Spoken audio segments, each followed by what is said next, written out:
Good morning. I'd like to order the Finance and Economic Development Committee and the fiscal year 2026-2027 departmental budget reviews. Let the record reflect that all members are present. On the schedule today, we'll be hearing from Department of Finance, Office of Economic Development, and Planning Department. As we do each morning, we'll take testimony. Anyone in the public wishing to testify? Seeing none. With that, we'll begin a review of the budget details for the Department of Finance.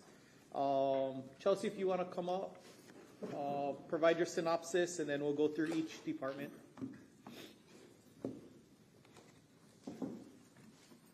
Good morning, Chair, Vice Chair, members of the Council. Chelsea Sakai, Director of Finance. Our team is here today to present you with our fiscal year 27 budget. Our approach this year was to evaluate the department as a whole and prioritize critical needs while maintaining core services and supporting countywide initiatives. With the exception of personnel costs, many of our divisions, the budgets were either flat or decreased in an effort to prioritize our department's biggest project, which is our new Enterprise Resource Planning System, or ERP.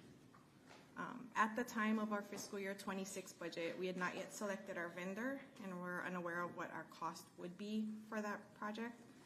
Once we knew who our vendor was going to be and what needs we would have to move this project forward, we realized that paying for this system outright made a lot more sense than lease financing. So you will see the shift in IT's budget to move the funding away from lease financing and into consultant services and IT arrangements. Another big priority for us continues to be protecting the county from cybersecurity threats.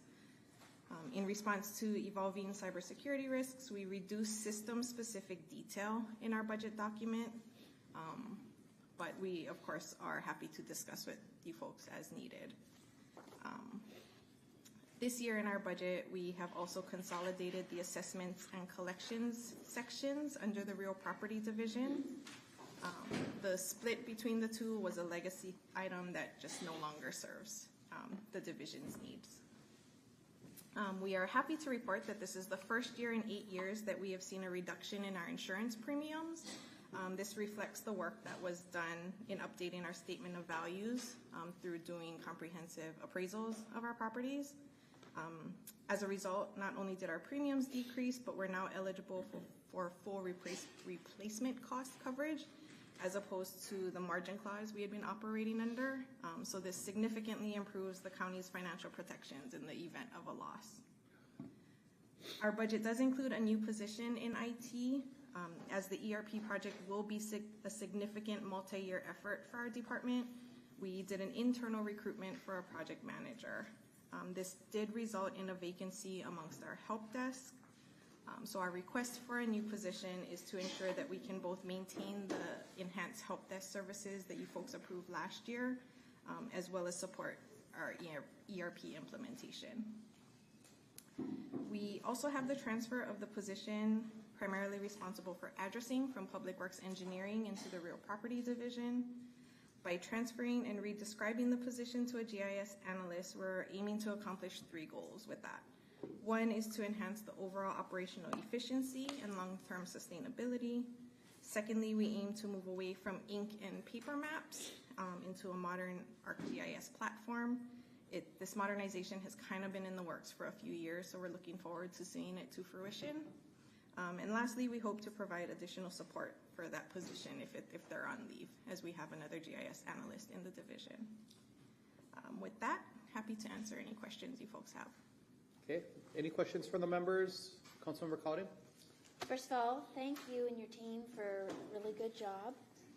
And then I just want to know just a little bit more about this online auction platform. Can you just tell us a little bit about that? I don't know if that really costs money, but it probably creates quite a bit of efficiency. So historically, our auction for county assets were done annually. Yes. And in person. This new online system allows for folks to do it quarterly. We now do the auctions quarterly online, and people aren't committed to just one bid. So, if they get outbid, they can bid again. It comes at no cost to us. The fees that are paid by the person buying the items is what pays the vendor for this system. And so are we able to move product that we don't need any longer much more easily and efficiently? It's Correct. like probably saves a lot of energy and time for Correct. each different department, right? Correct. Because we had seen too, like some vehicles, if they go out early in the year and they have to sit till the annual auction, they're just sitting there. So Yeah. at least now they move out early. So we're not even having to store things. Correct. For less time. All right, well for less time. I was really pleased to read about that. Council Chair Reposo? Thank you, and thank you for being here, Oh, Chelsea. On your salary and wages, you're saying you're asking for a new IT position, and you're transferring in a position from Public Works, so that's two positions. Correct. But the total is 725,000? So that includes everybody's across the board. That's for the entire department and all the associated freight. Okay, That okay. So- amount isn't tied just to those. Okay, not just to those two Correct. positions.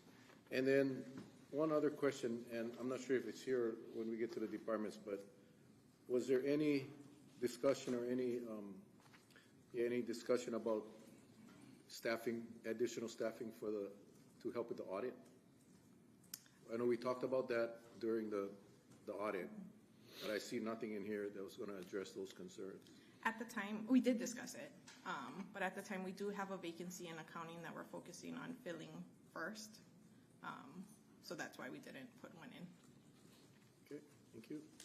Councilmember Claudia? I'm wondering, how is our CAPA DMV working out? Is it operating most days?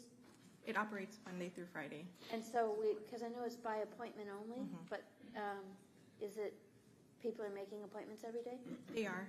There are some days that there are so people can make appointments day of, if not the next day. But so they're busy every day. It's not like we have a day where they're there and nobody comes. Correct. Okay, good. I have a Okay. follow-up to that. Council Chair Reposo? Yeah, so I received a call yesterday, in fact, thanks for bringing that up. I was going to bring it up when we get to DMV, but being that you brought it up, that they will not take any walk-ins. Correct. Why is that? We don't have a lobby space there. You know, but if someone comes in and there's no appointments, and this is what happened to this lady, and when she was there with a client, and when she got there, she was another lady in a wheelchair was there, and they didn't take, and there was no one there, so there were no appointments at that moment. And whoever was working told them, sorry, we don't take walk-ins. Why wouldn't we take a walk-in if someone is there and there are no appointments? Why would we? In fact, the lady in a wheelchair, they told her she had to go to Lihui. Why would we not? I'm going to ask Kalavaya to. Yeah, we can do that when we get to DMV. Okay. You don't have to do it now, but I just, and I don't know, maybe I'm just wrong, but if no one's there, and what would be the issue of just taking a walk-in without having to go to the whole computer? This kupuna no more computer, so they don't have the ability, and making them to go to Lihui, I think, was kind of harsh, but we'll wait for DMV. Okay. Councilmember Cooley? Just if you could say a little bit about the kiosks. So where do we have them now and where are we adding them? And are they all the same? Like if you use the one at the Safeway in Kapa'a and you went to the new one in the west side, would it be the same basically? Yes, it's the same machine. So it's in Safeway, Lihui, and Kapa'a. We have one in the DMV lobby, and then now the new one at Western Motors in Pepe. Oh, Western Motors is the name of the place where you're putting it. Correct. I thought it was the name of the company that's providing I have a the follow-up. machine. Where- But you said Kapa'a, you said in our DMV office. In the lobby. So that's here in Lihui. Correct. And not the one in Kapa'a. There is also one in Safeway, Kapa'a. No, the DMV. Oh, no, not the deep, no. Correct. So, okay. I have a Councilmember follow-up. Claudia?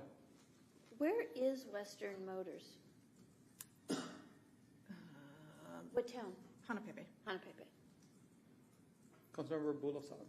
What's the cost to, do we have to lease the space to implement these? The company that provides the kiosks for us works out an agreement with the person who's hosting the machine for us.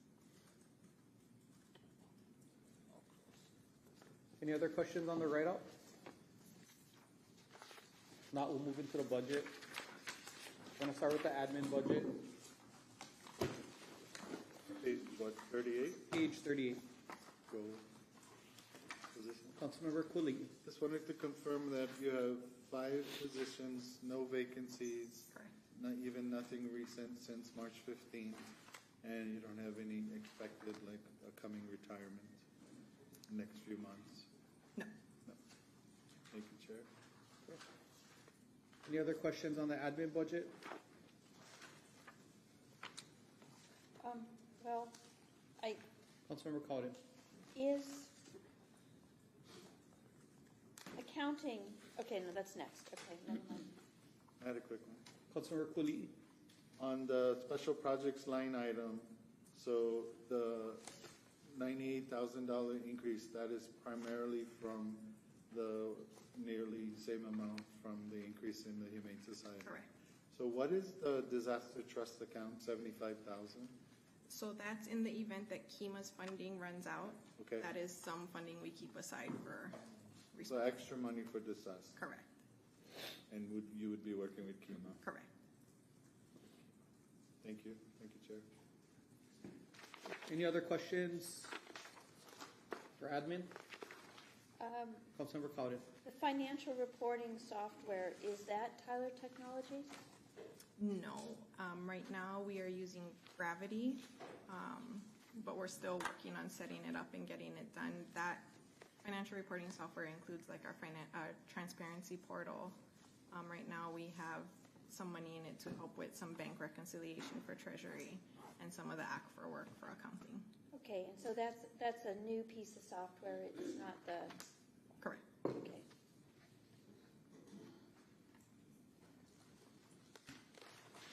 Okay, we'll keep moving on. We'll move on to accounting. Page 43, positions. Councilmember Cooley. The one vacancy, 205, account trainee, vacant for 286 days. Says filled with short-term hire, so how long has that been and how long do you expect it to go? So in accounting right now, we do know that we will have a retirement effective August 1st under position 285, our fiscal control analyst. So we had just gone through recruitment to have a section 4 position shadow that one. Because that's number 2 in accounting, we are prioritizing filling that. So Malia has support when this retirement happens. We just conducted interviews last week, so we're hoping to make a selection this week and move forward with that. Once we're done with that, we're gonna probably look at recruiting for position 205 at a higher level than accountant trainee. Again, we're losing a lot of institutional knowledge with this upcoming retirement, so we kind of want to have some higher level positions, again, to assist Malia with all the work that gets done in accounting, to include the ACFR. So we're hoping to go out for that here shortly. Thank you. Good explanation. Councilmember Cowden. Yes, on page 43, when we have under other services, 94,000 to City and County of Honolulu. Driver's license computer usage, can you just explain that a little bit? So all of our driver's licensing system is done by DIT, for the city and county, their IT division, and so that's our fees into that system. So we use their system, but we do all the work? Correct. Okay. Okay, next page.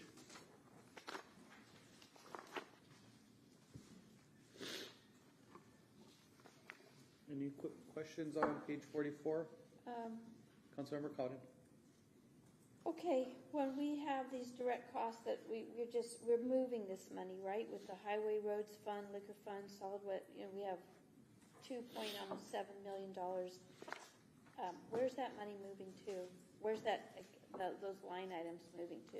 Into those funds, it's the transfer between the general fund and those enterprise funds.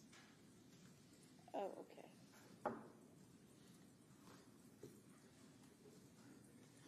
Any other questions on page 44? Any other questions for accounting? If not, we'll move on to IT. One position. Councilmember Cooley. On page 47, near the bottom list of positions, position 293, Information Technology Specialist 5, vacant 85 days. As of the report on March 15th, it said interviews to be scheduled. Have you scheduled and had interviews? Correct. And so this position was filled by an internal applicant effective April 1st, which now leaves position 240 vacant for 6 days. So we're going to go back out for that one here shortly. Waiting for that. Yes. Thank you. Thank you, Chair. Councilmember Powder? And is it possible to have our IT person up?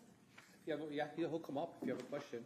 Well, what my question is, and we can see if it's, I just kind of wondering which softwares we're in the process of still putting in, if everything's all solid, like I appreciated in the mayor's State of the County address, he said by the end of his window, pretty much everything he's got underway is going to be largely taken care of. I'm just wondering if we're halfway through on any IT pieces, any programs, or if they're all in place.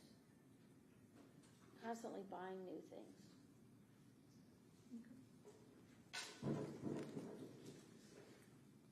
Of course, the one that's not in place yet is our ERP. Is our ERP. Employee retirement program? Our enterprise resource planning.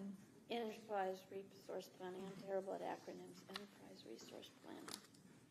So yeah, just how's it going? We have this opportunity, just wondering how it's all moving forward.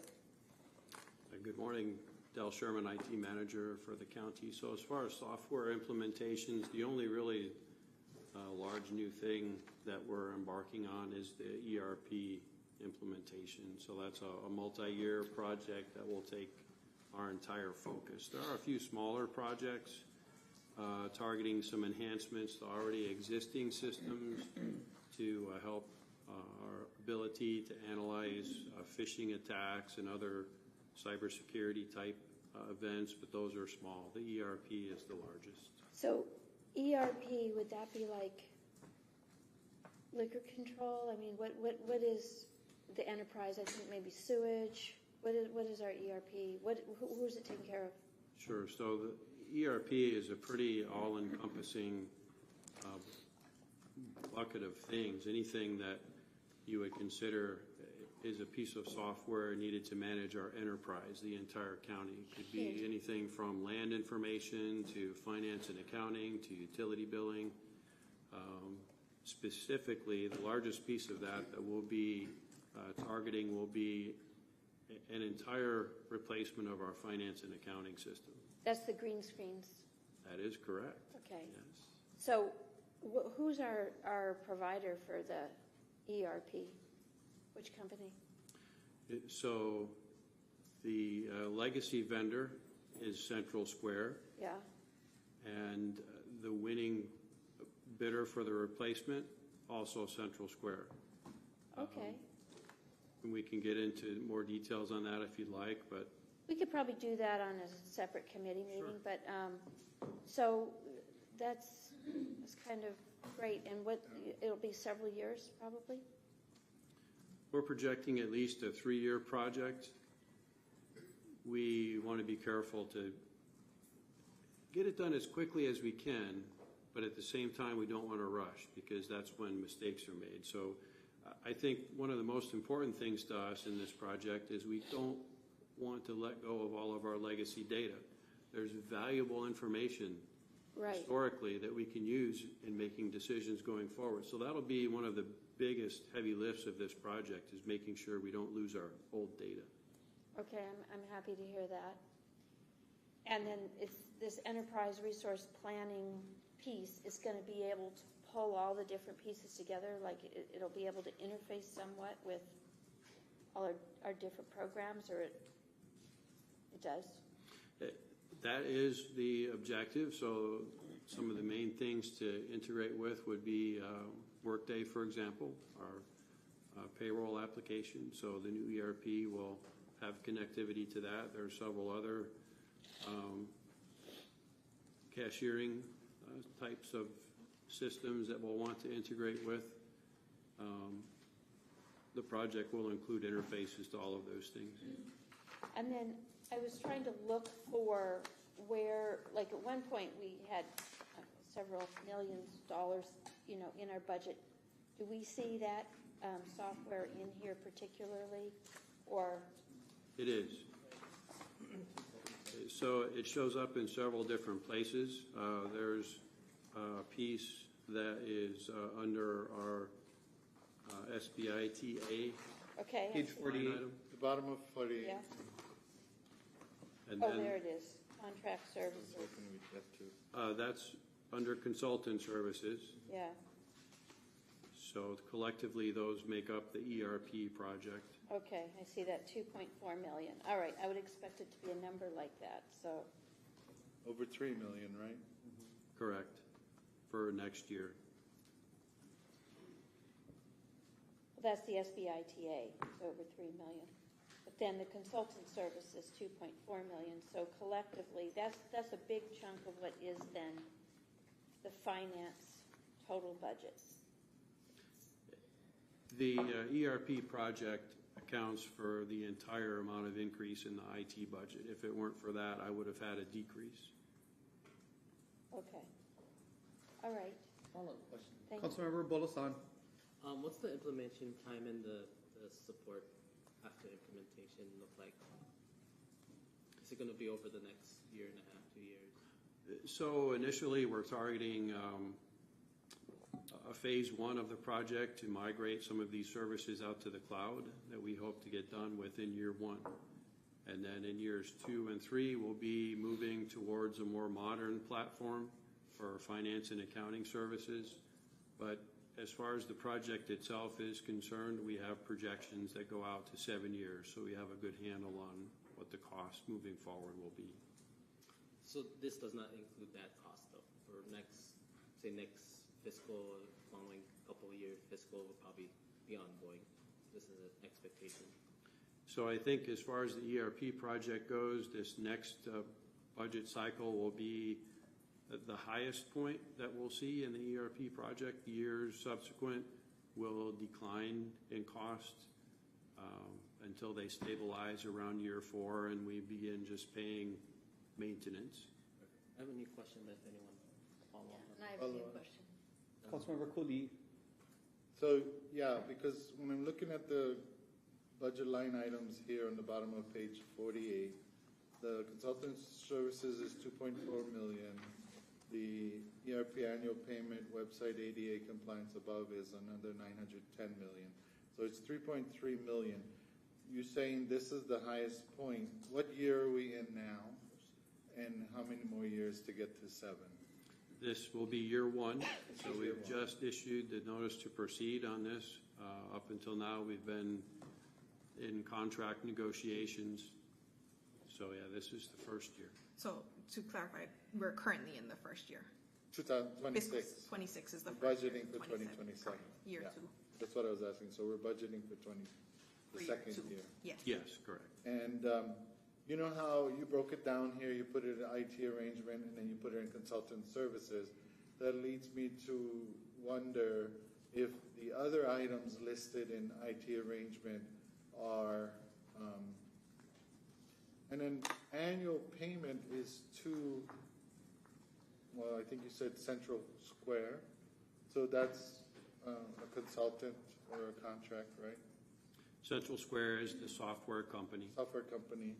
Yeah, so I'm just wondering why it's under there as opposed to there. So are all the other items above, the 875,000, the 585,000, the bigger items over $500,000, are those also service contracts with other software providers or other tech providers? Those are all subscriptions to various different providers. So that's why, according to newer accounting standards, we have to break those out under a separate line item, anything that is subscription-based. Yeah. So with this new ERP system coming, will those other line items go down, or it's just an enhancement to it? The other line items are for entirely different pieces of software that involve cybersecurity, Microsoft Office, anything that's subscription-based. Different items, cybersecurity. Okay, thank you, Chair. Follow-up. He's got a fresh, well, actually, I have a follow-up. Follow-up, Councilmember Cowden.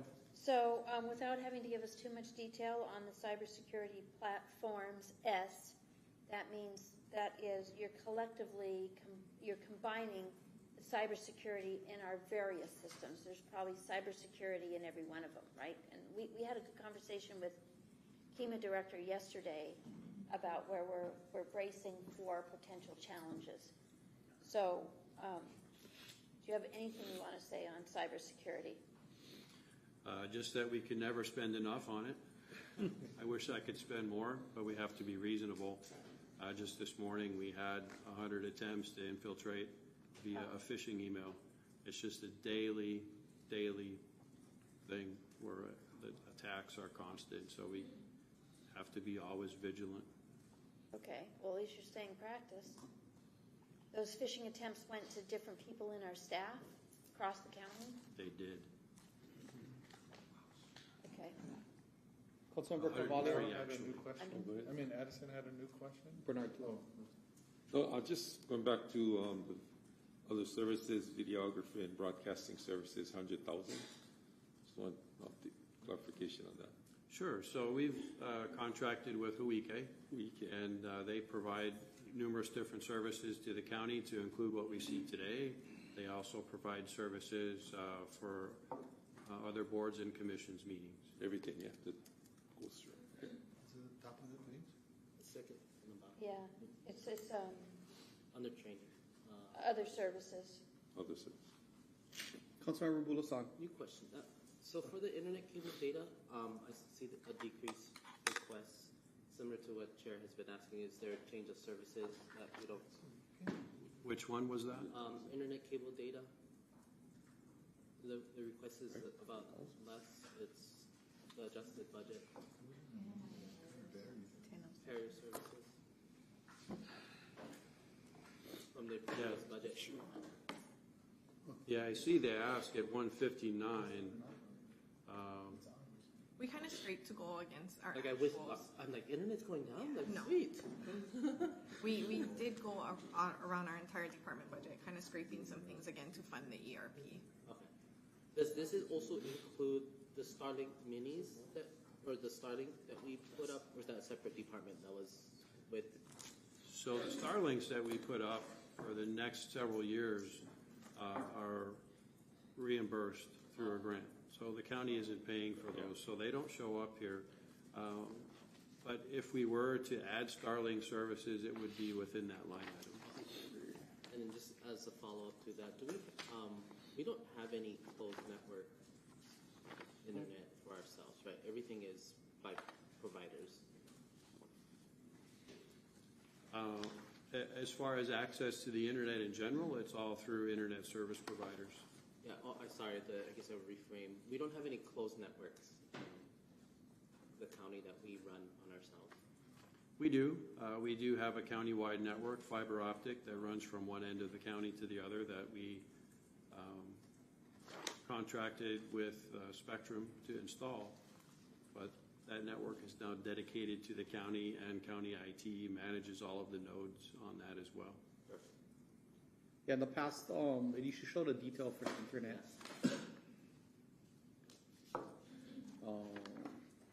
Del, this is the first year you have telephone costs in your budget. What is that for? It was actually misbudgeted in prior years under subscriptions. Oh, So now it's just in the right place. okay. And I thought we like full on leave them in a cave and like go give them a telephone or nothing down there. we're not allowed to talk to the Yeah. outside world. Stay in your cave now. So specifically, though, if you'd like a comment on that, the amounts budgeted under telephone are primarily for KPD and public safety administrative lines. Okay, thanks. Councilmember Cooley. Oh, Councilmember Cowden. I have one just about staffing. I'm happy to see that you're pretty well staffed up. But how's the stability of the staffing? Is there any planned retirements, or I'm always concerned when we have retirements and succession planning. We did just have one retirement. That position was fairly quickly filled. I don't foresee anything coming up in the next year or two. Okay. All right, thank you. We are, unless there's no other questions. Can move to page 49. Councilmember Kuli'i. So on the computer peripheral, from 342,000 to 410, up 68,000. The endpoint hardware and replacements, I'm just curious, I mean, it's gone, if that, what is the breakdown? How do you come up with that 410,000? It's you keeping inventory of some stuff, or you're estimating what you might have to replace and purchase as far as, like, what, computers themselves? That's correct. So the increase reflects our issuing of small tablets to UPW workers. 12 tablets. So that they have a means to interact with Workday, timesheets, and other Workday types of accounting that they would do. So part of that is tablets. The rest of that is just replacements for our computers and laptops. So we have a general policy where these devices should be utilized for at least 3 to 5 years. We'll stretch them for even longer if we can, but the amount that we budget each year is to allow for the replacement of those things on the cycle that we've established. So like a replacement schedule cycle. So on the cycle, you're replacing a kind of average amount each year, or some years it's going to be a lot and some years it's going to be less? I'm just curious as what do we actually get for 410,000? How many computers, how many laptops in addition to the 12 tablets? So That's a round estimate. yeah, it would be several hundred systems to include laptops and desktop workstations. Okay. Thank you. Thank you, Chair. Council Chair Reposo. Follow up. What happens to the old computers? Do we auction those off? If they're worth anything, we can auction them off. We have done that in years past, but typically we'll use a piece of equipment up to and well beyond its useful service life to the point where it's really not good for anything anymore. So of late, for example, we've probably saw in the news the migration from Windows 10 to Windows 11. There was a big thing about Windows 11 won't run on an older device. So that's where we're at. We can't upgrade, so we can't use these machines. Wouldn't recommend anyone else use them either for security reasons. So generally they get recycled. Thank you. Any other questions for IT? Not, we'll move on to Thank you. Treasury. Thank you. I'll do the positions. Councilmember Kuli'i. Page 51, 1 to 5 positions, no vacancies. On the vacancy report, no recent since the report of 2015, No. and no retirements expected. You had the other one in August. We are expecting our treasurer to retire in September. September? So we will try to do a Section 4 recruitment to work alongside her before she does leave. Okay, thank you. Section 4 recruitment. Thank you. Thank you, Chair. Any other questions for Treasury? Just at least saying thank you to our treasurer.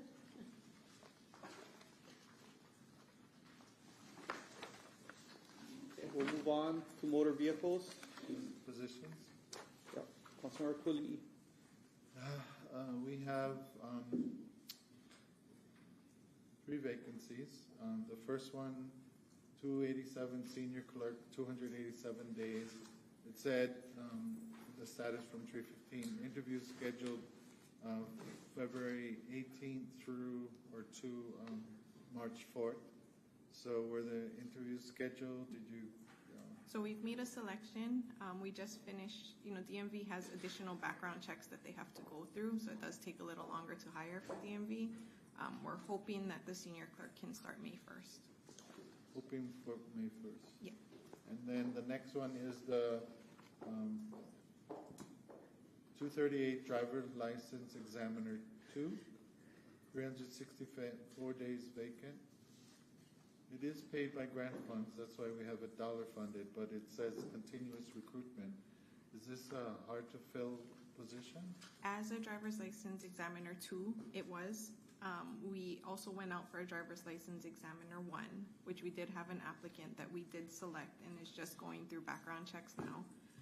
We're hoping that position can also start May 1st. And our intent with that then is to work with that employee to get them the minimum qualifications or, Train them up. yeah, the certifications that they would need to be an examiner 2. Vicky, what's the problem? I have a follow-up. Councilmember Cowden. So last year, we were discussing the challenge we had with CDL, people being able to do CDL licensing. Did that get resolved when we have a driver's license examiner 2 as opposed to examiner 1? Can that driver's license examiner do CDL? An examiner 2 can do the CDL trainings, but right now our scheduling for CDL tests are week of. So we've been able to catch up and provide the testing. Well, that sounds really wonderful. We're able to, are we able to get as many people as needed? Are we able, like, if somebody wants a CDL license, they can get it on Saturday? They can test for it on Saturday? Not on Saturday. Well, whatever day it During is. the week, yeah. On the week, it used to seem Within to a be it was Saturdays is when people, so they've got one day a week that we do the testing? If needed, our examiner is scheduled for 3 days a week. as Okay. needed To do So, CDLs. seemed it was a year ago, maybe it was 2 years ago. It was when people are needing just to get their driver's license, it might take months to get a date assigned. So if somebody needs a driver's license, they can go in, and how long does it take to be able to get a test for a driver's license? For a regular type 3 license is about a week or 2 out. Okay, so you're in high school or whatever, just got released, whatever the challenge is. You can make an appointment, it's inside of a month. Yes. Well, that's a big improvement. I'm happy to hear that. And are people taking the test in Kapa'a also, or just in Lihue? Only offered in Lihue. Okay, because we just have the 2 people doing it. Correct. All Council, right, happy to hear that. Coming back. Councilmember Cooley. And then the last position vacant is at the bottom, 159, supervising license examiner and inspector, vacant for 988 days. Last year, it was partially funded at 50%. The recruitment status now says filled with short-term hire. So you have a 89-day hire. It's a retiree? maybe? No, so right now it is a retiree, yes. Retiree helping Excuse out. me. But we've been working with HR to look at different classifications that we can try and hire this position at. The regulatory requirements for DMV positions are hard to fill. So we've been working with HR, looking statewide what our options are to try and fill this position. It's kind of like to hire at a lower level and train them up? Kind of, but it's also a supervisory position, so we can't go too low. Right. Yeah. But you're working with HR and you intend to fill, but for now, you have the short-term hire. Correct. Thank you, Chair. Councilmember Cowden. Yes, I don't even know which glasses to put on anymore. I haven't been wearing glasses for long at all, so I'm not good at it. So what we had as a challenge in the last budget, and particularly the budget before, is when somebody needs to, they bring a car over from the continental United States. That was not easy to get that licensed. Has that process gotten smoother and simpler? I don't know if we That I'll have Kalavaya get into the detail. Because that seemed to be very difficult for a while.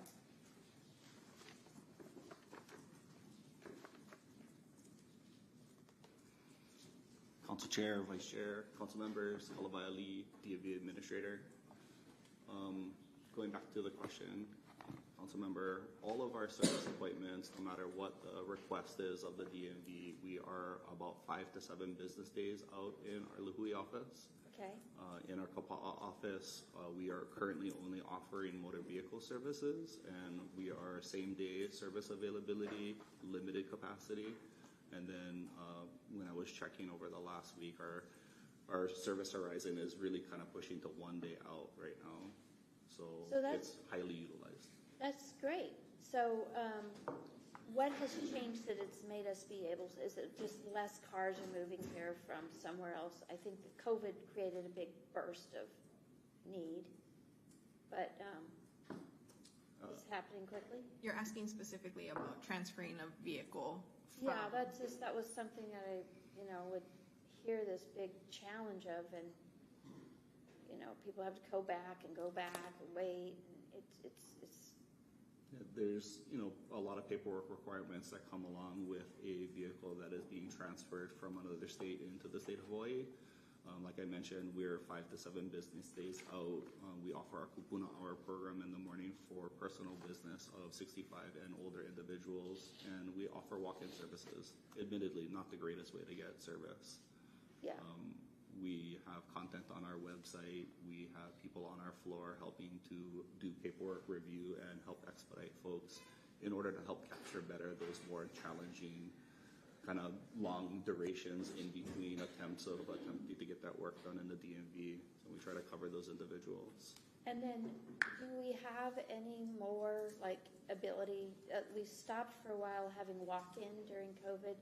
If people just want to walk in and pay their registration, usually they can go to a machine, but can people just walk in and hand over their things to change ownership of their car or something like that, or do they have to make an appointment? We offer walk-in services in our Lihue office. We have a lobby there. That service is offered from 8:45 a.m. to 2 p.m.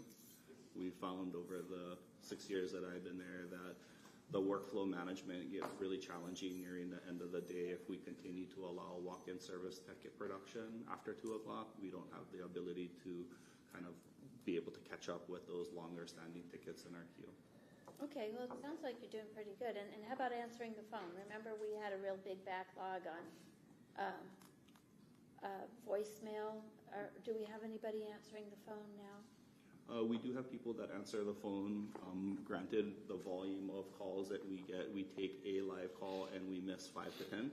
So I think that we're constantly in a state of deficit. Our primary job is to ensure that all of our staff are allocated voicemails, emails that have come in through the course of the day, and they are tasked with making sure that they follow up with those individuals in a reasonable amount of time, typically 1 to 2 business days. We're getting back to most people. Okay, sounds like doing really well. Well, it is an ongoing challenge. I wish I had the ability to provide better service in that area. We have lots of community members that want to have direct phone contact or in-person contact. Statistically speaking, just on the volume of service that we provide to the community, it's very difficult for us to manage all of those methods of communication with the people that we have in place. And I guess I have one last question. Okay. Councilmember Bolson, did you have a follow-up or a new question? Just my last question is, I'm wondering, you would see in a way that we wouldn't have access to knowing. Do we have an increasing amount of vehicles on the island? If we graphed it, would it be going like this? Is there more and more cars, or is it pretty flat? I would say that there's a steady increase. I haven't crunched the numbers in a while, so I would like the opportunity to do that and then follow up if that's something that you're interested in chasing down. But the answer is yes. Generally speaking, there is a gradual growth in the amount of vehicles that are legally present on the island, both in rental car fleet, upscaling, and most of it is our community. Yeah, the reason why I would be curious is that helps to justify when we need to put another person on staff. Because it sounds like people are really maxed. So that might be because there's more and more cars, So I just trying to track it so that we're making sure that you guys you're getting what you need, rather than to find out when it's problematic. Absolutely, I appreciate that. And I think our tactic has been to really focus on efficiency. Making sure that our team and the work that they do is the most efficient, effective service that we can provide to the community, And only then, when we've maxed out all of our other options, would we then make a request of taxpayer money for additional staff. Okay, thank you. Councilmember Bulasan. For the kiosk systems that we have in the budget, would it be? I was trying to find it. Is it in other services, or would it be the cost of the kiosks? That's the ones that the service fees that they pay. Or just It just goes directly to the vendor, and that's how we pay for the kiosk. Oh, so we just kind of rent them out. So there's no cost to us to have those? Oh, No expense at all. wow. So what prevents us to expand the kiosk services? Because I finally gave in and used it like a month ago. I like the appointment system. I don't know, still old school for some stuff, like talking to people. But what prevents us from just, I feel like that would save so much time. Sure. It's a two-prong answer, council member. One, the company that is supplying those hardware, software solutions to us have a business model about saturation in a community like our own. And then the second one is that the tool is very powerful compared to what we currently use it for. And there's a statewide process that we're undergoing right now to add additional service requests to those kiosks. Administration has a priority list that I'm helping to effectuate to get those additional services on our County of Kauai kiosk, but it is a statewide contract. So we're aligned with the rest of the state on the scope of that particular service. Yeah, I feel like it's very effective. It's easy, and just just flipping my mind around it. I think small businesses would pay to have that in there so that it would drive traffic to them. So I thought that would be actually a net positive, but it's also great that it's not even a net negative on our end. So. Yeah, it is a net positive for businesses. We did struggle to find a West Side replacement location for a number of years.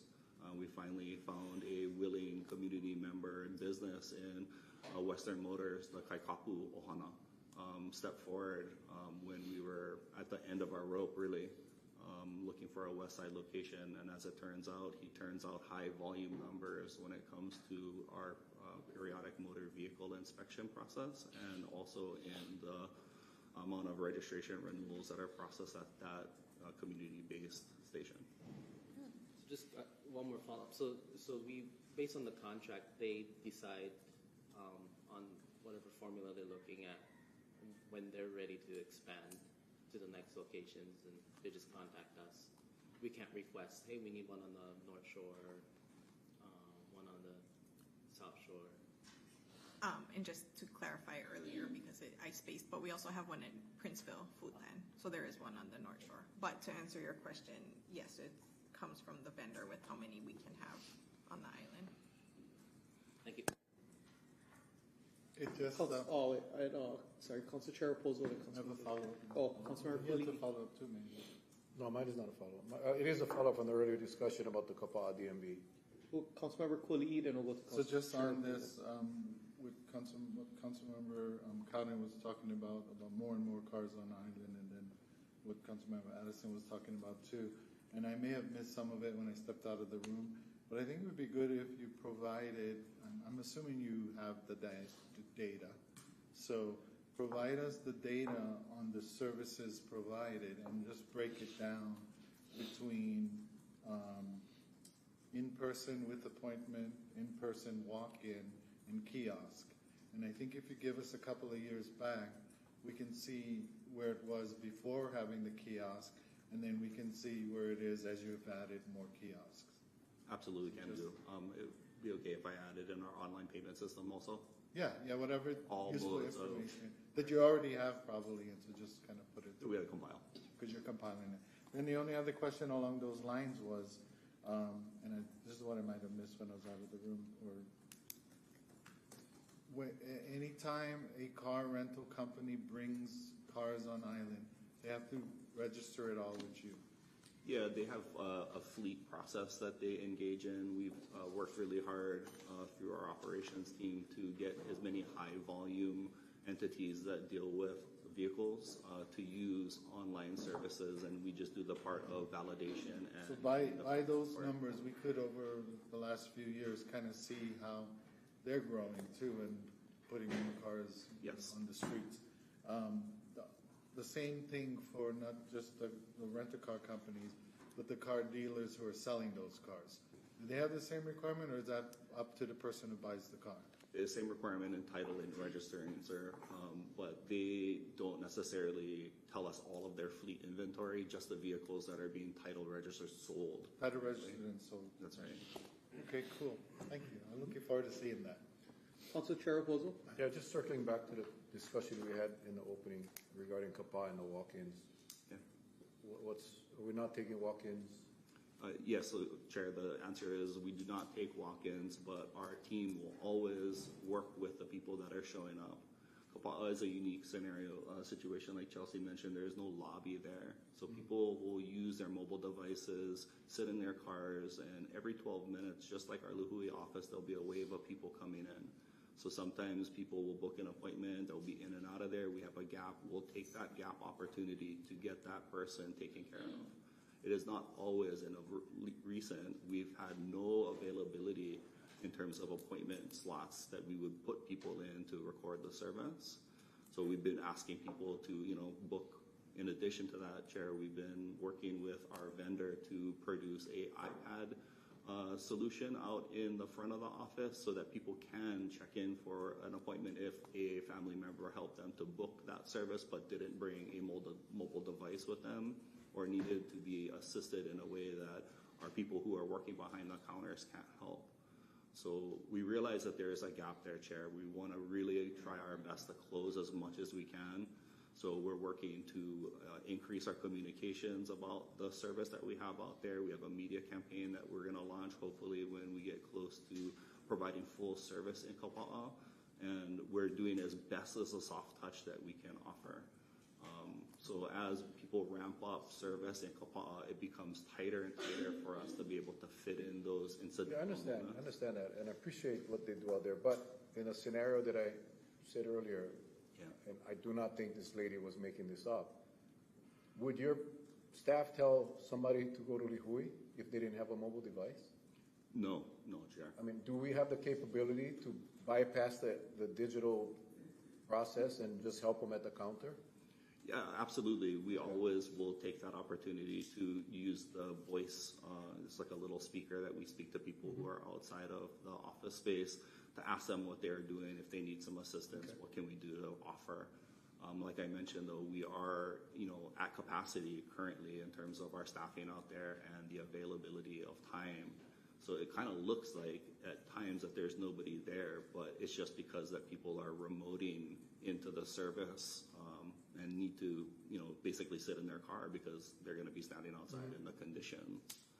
So it looks like, somebody could walk up and say, hey, nobody's at the window right now, but then there are 3 to 4 members of our community sitting in their cars waiting for their services to be queued.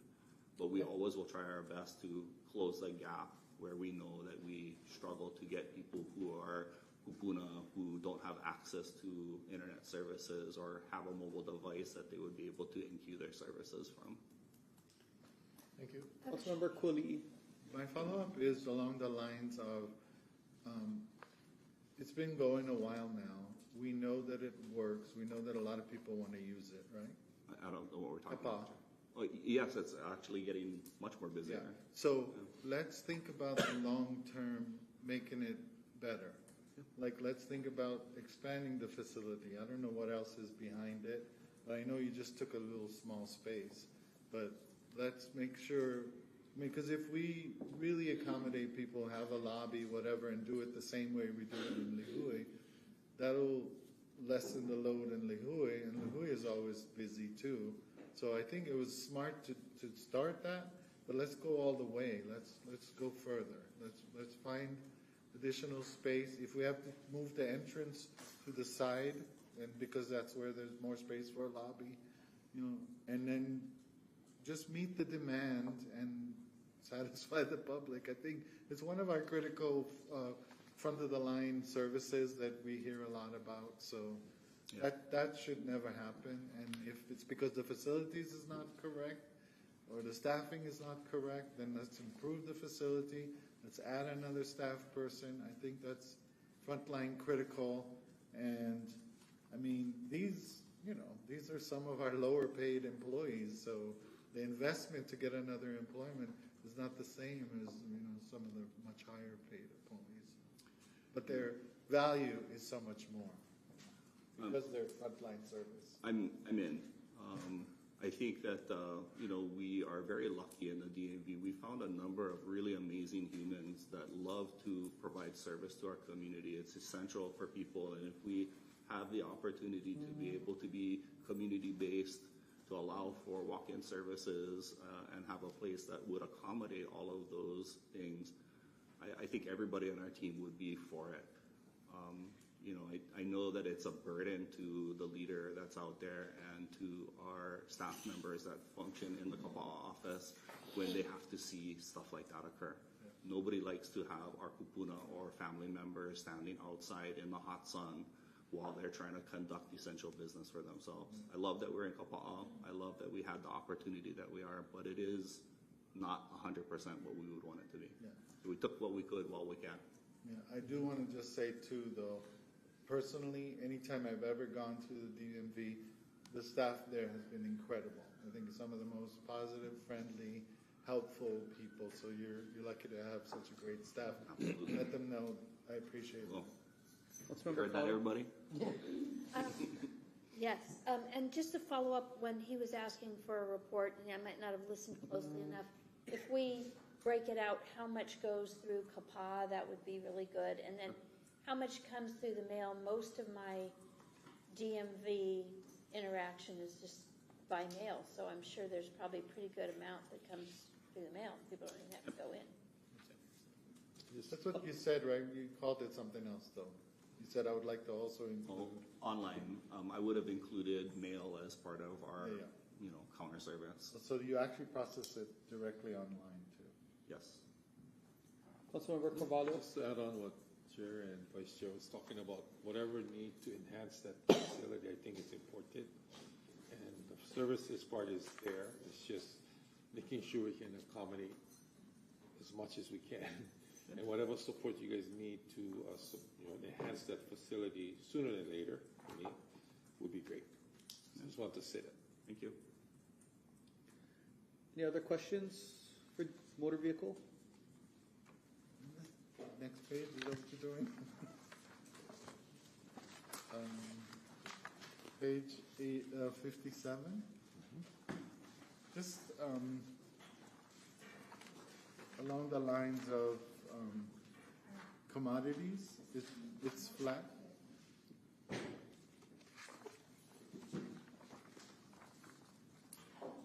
had an important call. I just wanted to have an idea of, did I wait for him? I don't even know. Depends on your question. But other commodities is flat, 124,700, 124,700. So you probably estimated these things the same last year and they're just in line.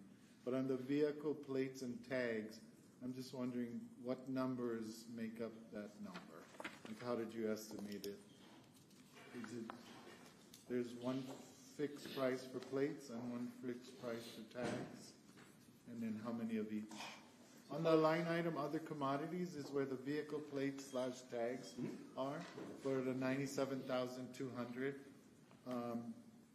Is that calculated by X amount of plates and X amount of tags at a certain price for each?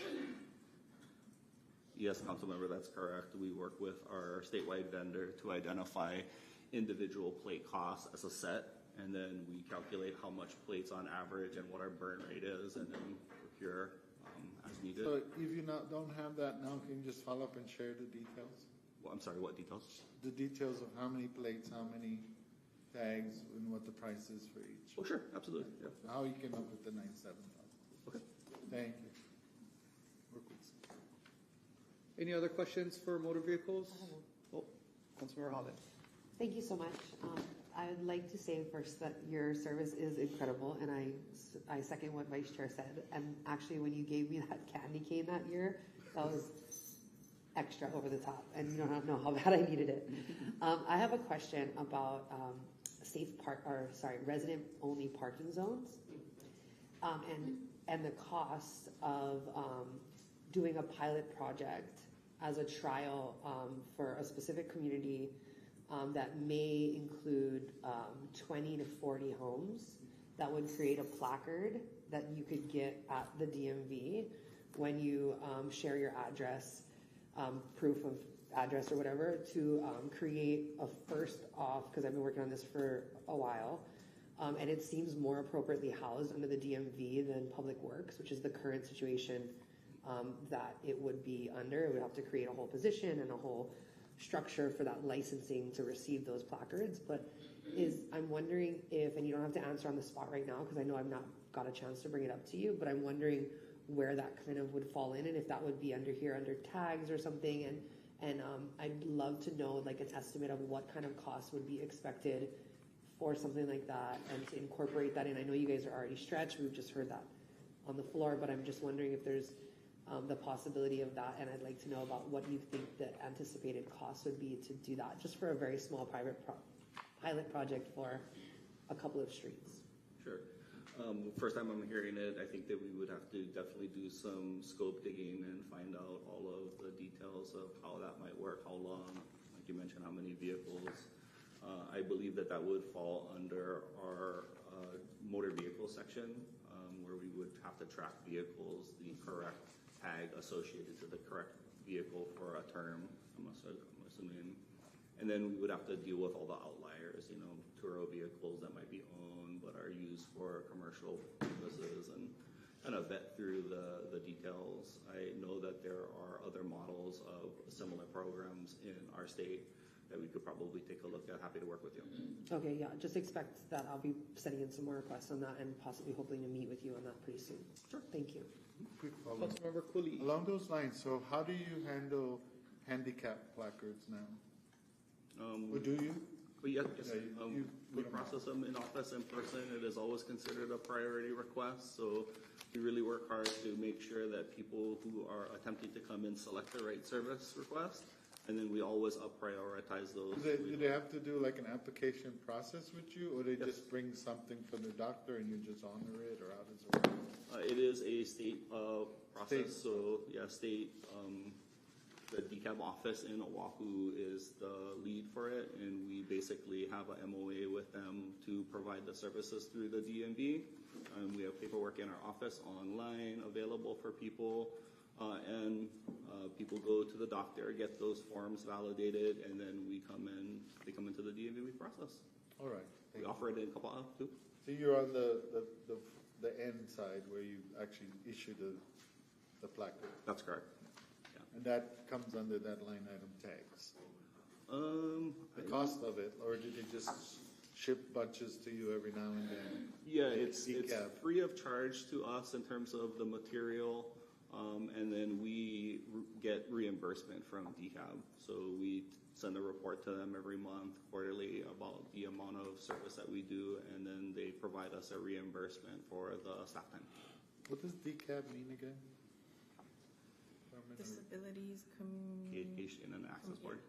D is disability though. Yeah. correct. Okay, thank you. Any other questions for a motor vehicle? Last chance. Not, we'll move on. Before I walk Thank you, away Councilman. again. We'll let you get out the door before we have another. Almost made it out the front door, you guys.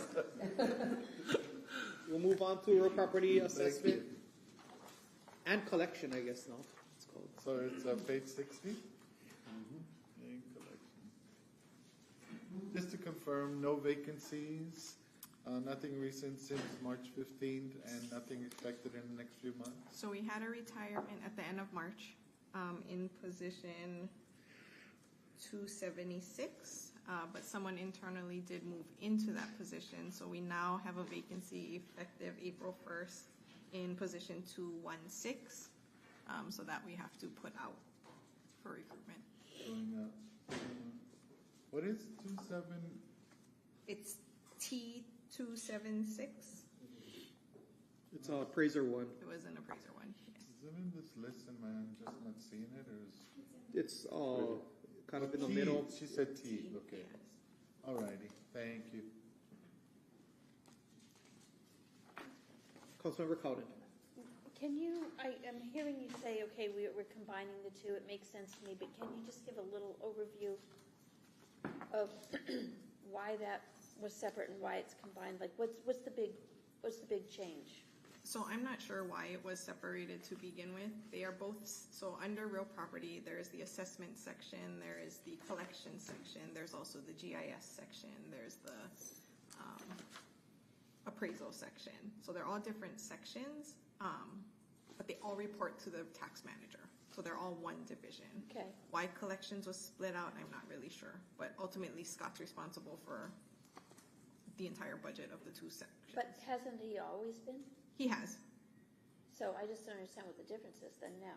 I don't know why it was split in the first But I don't place. understand what it is now. So now 0507 will be all of real properties budget, and 0508 will no longer exist. We took everything from there and added it into 0507. Okay, so it's just numbers. It's not anything it's just how it's accounted for. Correct. Nothing, It's just nothing real in strategy or management. Okay. no. Then he doesn't have to look in two different places if he has money for a contract. It's just he has Okay. one budget. All right, well, that makes sense. Council Chair Raposo? Thank you. I have a coolie, Mike. I have a coolie type question. Oh, what? You said that T276 was that was the vacant position that was currently filled. It became vacant with the retirement. Right, okay, retired, and then that became filled by position, the person that was in 216? Correct. But 216 is a real property appraiser 2, and T276 is an appraiser 1. Is that two different positions? Yes. Two different types? What's the difference between a real property appraiser and an appraiser? So the T position was a contract position. That's why it doesn't say real property appraiser. And Janine can correct me if I misspeak on that. But that's why it's also like it doesn't have an SR rating. So it was a contract position. Okay. Is it still a contract position? No. It reverts back. It's reverted back to a civil service position, and it is now an appraiser assistant. So it has less responsibilities than that of the real property appraisers. And it was the choice of the employee to take that position. All right, thank you. I guess I have a follow-up. Councilmember Cowden? Clarify the difference between the appraiser and the assessor. The appraiser looks at the building and the property, and the assessor looks at the numbers in the computer? I think they're kind of an the assessor is usually the head. In our case, we call the assessor the tax manager, is the title of our position. Okay, and then in the appraiser is? The appraiser, assessor, they're still valuing the properties. They still have, it's the same responsibility. Same responsibility, Yeah. it's just a different word. Correct. Okay, a little confusing, but no problem. I think a lot of on the continental US, they're called assessors. Okay, All of our positions are called appraisers, All of ours are appraisers. but our department is called assessment. okay. All right, thank you for that.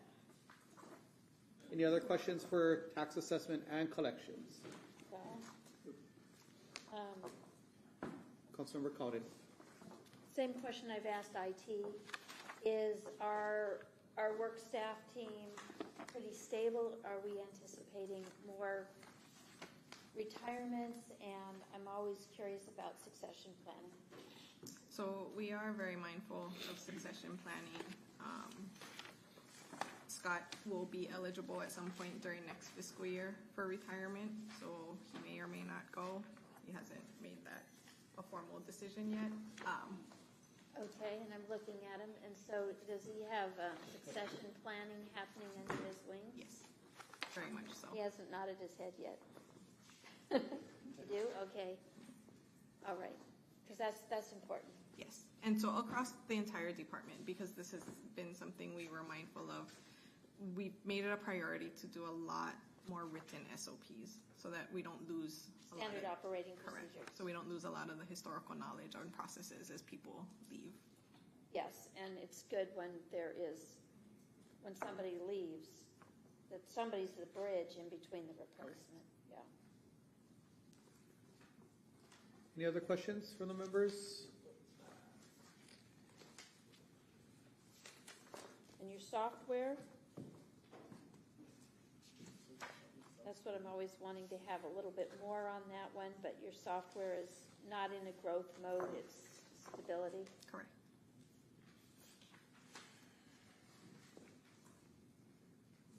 Software is pretty much the same.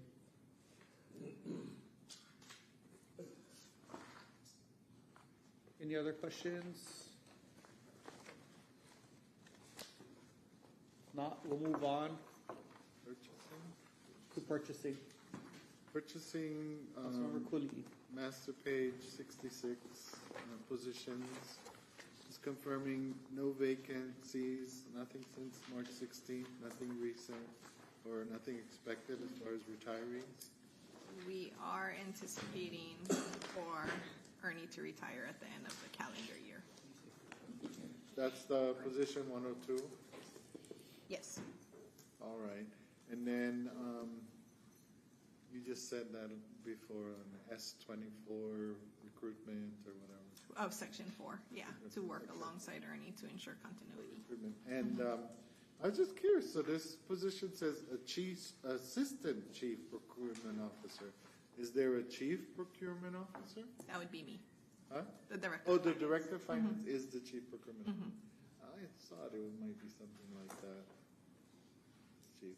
And then that's it on positions. Thank you, Chair. Councilmember Cowden. So, first of all, I really want to thank Ernie. I don't know if he wants to come up.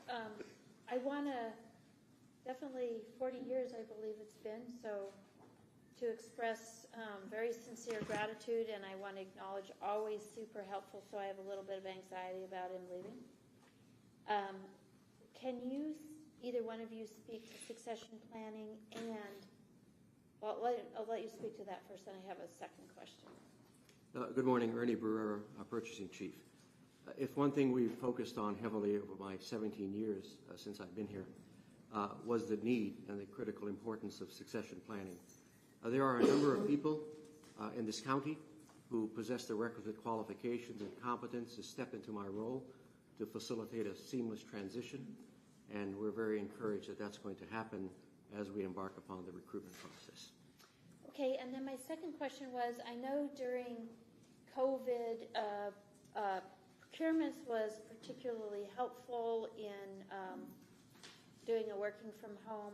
How much of, do we have, so we sort of had to let go of our office space for a while and filled it, I can't remember, but with another department. And so do we have a physical space over across the street here for procurements right now, or is it, how much of it is still remote? So the entire division remains 100% Okay. remote. Okay, so when we have succession planning and there is change, will it continue to be remote? I'm not complaining, I just want to know. At this time, yes. Okay, and so that hasn't been any sort of problem, and, all right, everybody's happy working from home, I guess? All right, I haven't found, at whatever level I interface with it, that it's, I don't do a lot, but I haven't found any speed bumps, and I've always found Ernie very helpful if I'm just confused about something. Yeah. Any other questions? We can delay his retirement. That's We what can I ask was him for a hoping. report. I try every day. We can do that. We can ask him for some type of report And- going back 10 years or. And you know what I've been thinking when I see all these 89-day hires, or what do we call it? Hourly or whatever we're calling it here when somebody's coming in, filling in. I bet you'll be one of those. He probably says no, but Well, since I have the three mayoral candidates before me, yeah. Filled Take a with recess short. now. When it says filled with short-term hire, maybe. I would very much like to retire. Now, of course, 17 years I've been here, 25 years at the courts, and then 17 years starting with Cavallo in 2010. It's been a remarkable experience and tremendous. I'm not leaving because I'm dissatisfied in any way. I could easily stay another 10 years and be very, very happy. I have a tremendous staff, tremendous leadership at the mayoral, starting with Mayor Cavallo and to Mayor Kawakami. It's been a great opportunity, and a staff that is utterly amazing in terms of commitment, intelligence, and dedication. They have made me look great over the past 17 years. It's an incredible group of people. I will still answer the phone if the phone rings. Okay. But I would very much like to be a permanent retiree. It's been a long time. My wife of 35 years, Annette, has supported me tremendously, taking care of the house, raising the 3 kids, now 3 grandchildren. So it's time to enter a new chapter of dedication to them. Okay, well, we respect that, and just a lot of gratitude for Thank you. great work with a warm smile and very, very approachable. Could make him provide a report that might want him to retire faster. Councilmember Bulasan. Yeah, maybe can we get some reports handwritten, triplicate form? Just kidding. Yeah, I feel dirty just holding this paper. As you know, I've been the paperless fanatic for all of the years that I was given direct orders back in 2010, increase the efficiency and effectiveness of the division, and we've had a brilliant IT manager that has made all that possible. So thank you. Yes, okay. Okay, any other questions for procurement? Yeah, for purchasing? Sorry. If not, we'll take our 10-minute caption break now, and then we'll come back to Office of Economic Development and Planning. So 10 minutes.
Okay, welcome back. Next department we have up is Office of Economic Development.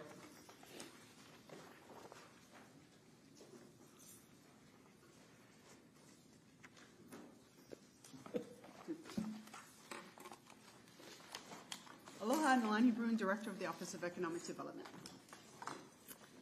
Just do an overview? Yeah, you can do your overview, we'll ask any questions on it, and then we'll go into the budget. Okay, great. Thank you.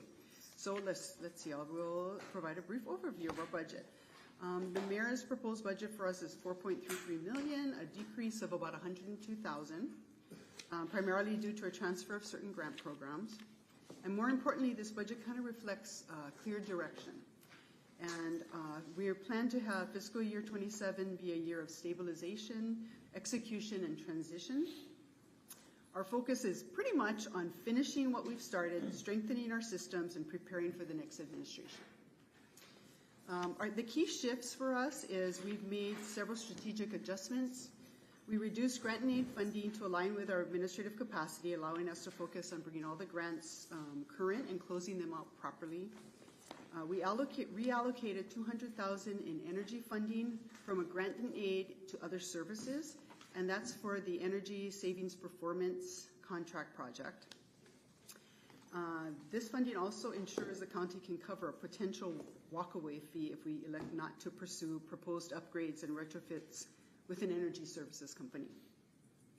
We also transitioned the Coconut Marketplace Mobility Hub to a nonprofit partner, and with the county now in a supportive role, reducing long-term burden while strengthening community ownership.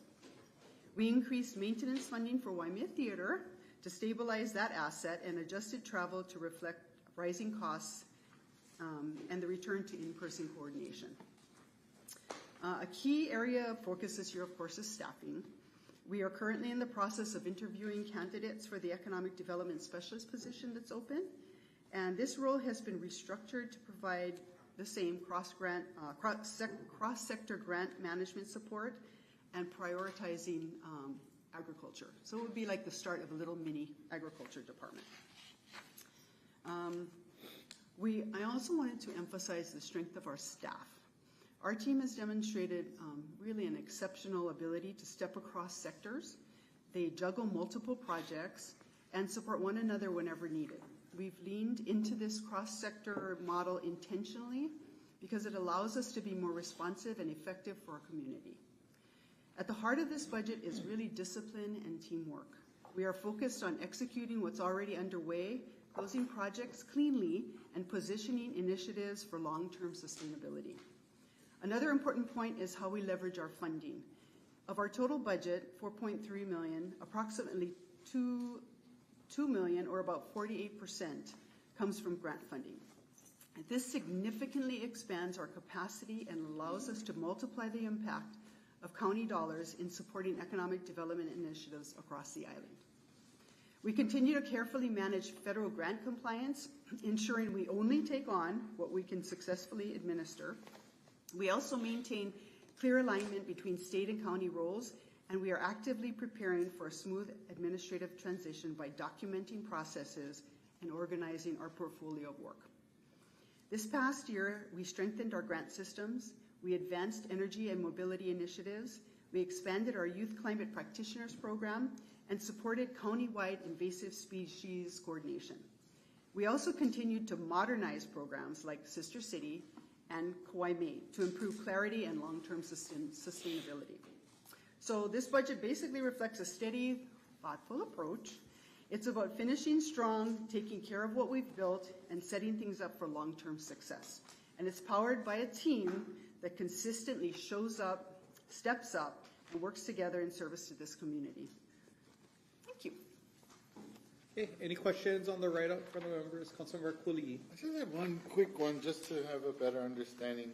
When you mentioned total budget $4.3 million and $2 million from grant funding, so that's grant funding coming to you. That's grant funding we give out. Well, grant funding you give out, yeah. All your funding is $4.3 million is general funds. Yes. Funding. Yes. So but you're just saying the majority of your funding, half of it, you grant back out to community. To community, yes. Yeah. Any other questions from members? Councilmember Cowden? Councilmember Holland, sorry.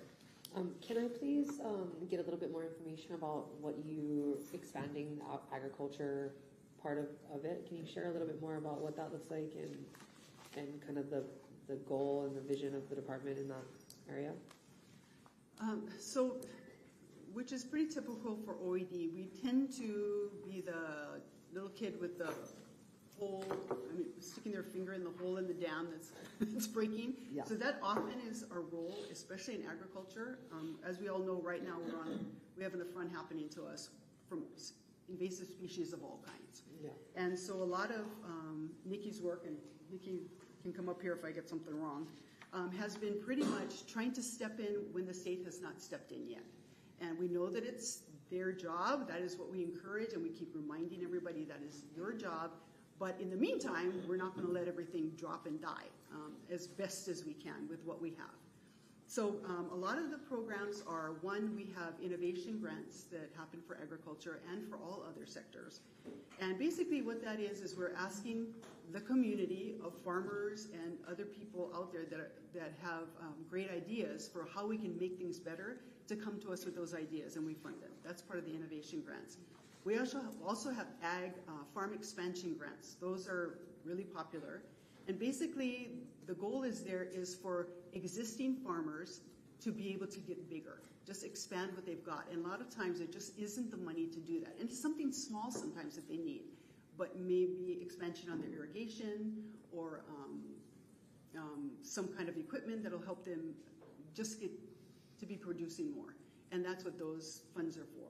And then we also have our other grant program, which is cultural and events grants, and that's kind of covers every gamut of anything else outside of usually farming. Although we have had funded things out of there for things like farm fairs or events that support farmers and help them get new information.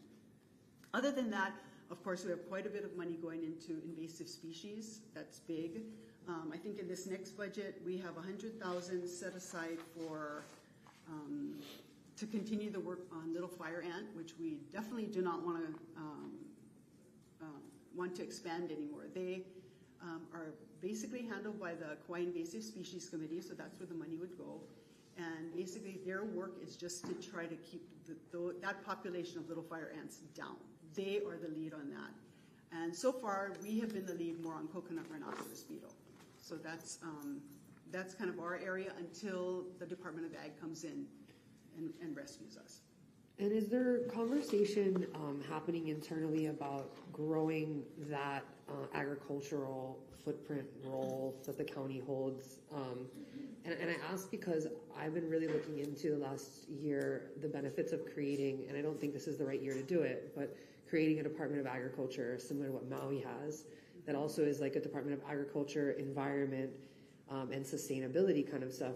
Some of the other counties have, similar things, and it would incorporate all those environmental controls and outreach, all the biosecurity, all the ag stuff, but taking it to a next level of really helping farmers double agricultural production and filling the gaps, like similar to what Maui has done with their DOA, which isn't duplicative of the state regulatory process, but more of a support branch of government to really get farmers across the line, like outside of just grants. I'm just wondering if there's any conversation, like additional roles, like growing a team under Nikki, or like if there's any conversations of moving us kind of in that direction outside of the incredible grant work that you guys are doing. And thank you so much for the continued support of both of our fight against little fire ants and CRB. But I'm just wondering if that's kind of a conversation happening internally.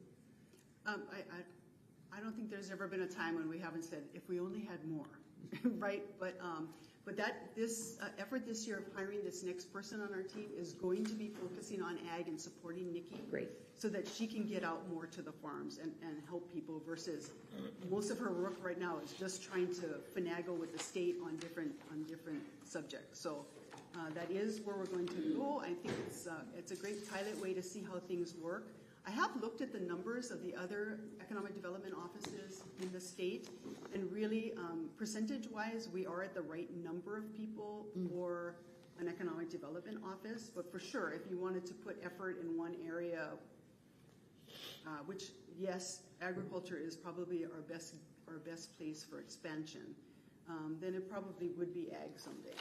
Okay, great. And so that position you're talking about, is that the one listed in the vacancy, the 4,000? Yes, Okay, great. And it says we're interviews scheduled. yes, we have interviews scheduled. We have some great candidates, and they're recently graduating out of school with this kind of background, so we're hoping that we can snag some of them and get them home. Awesome. Thank you so much. You just took Councilmember Cooley's question. I'm so sorry, Vice Chair. That was E4000, right? Yes, yes. Council Chair Raposo. Thank you. A follow-up on Councilmember Holland. The funding for invasive species mitigation and little fire ants, that was in the current fiscal year.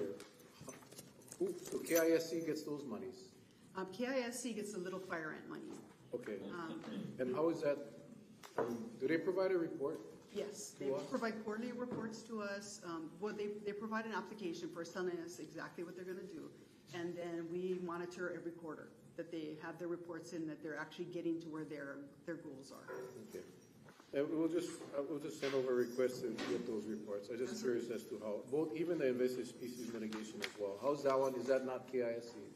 So that one, we actually haven't distributed yet. Let me start with this.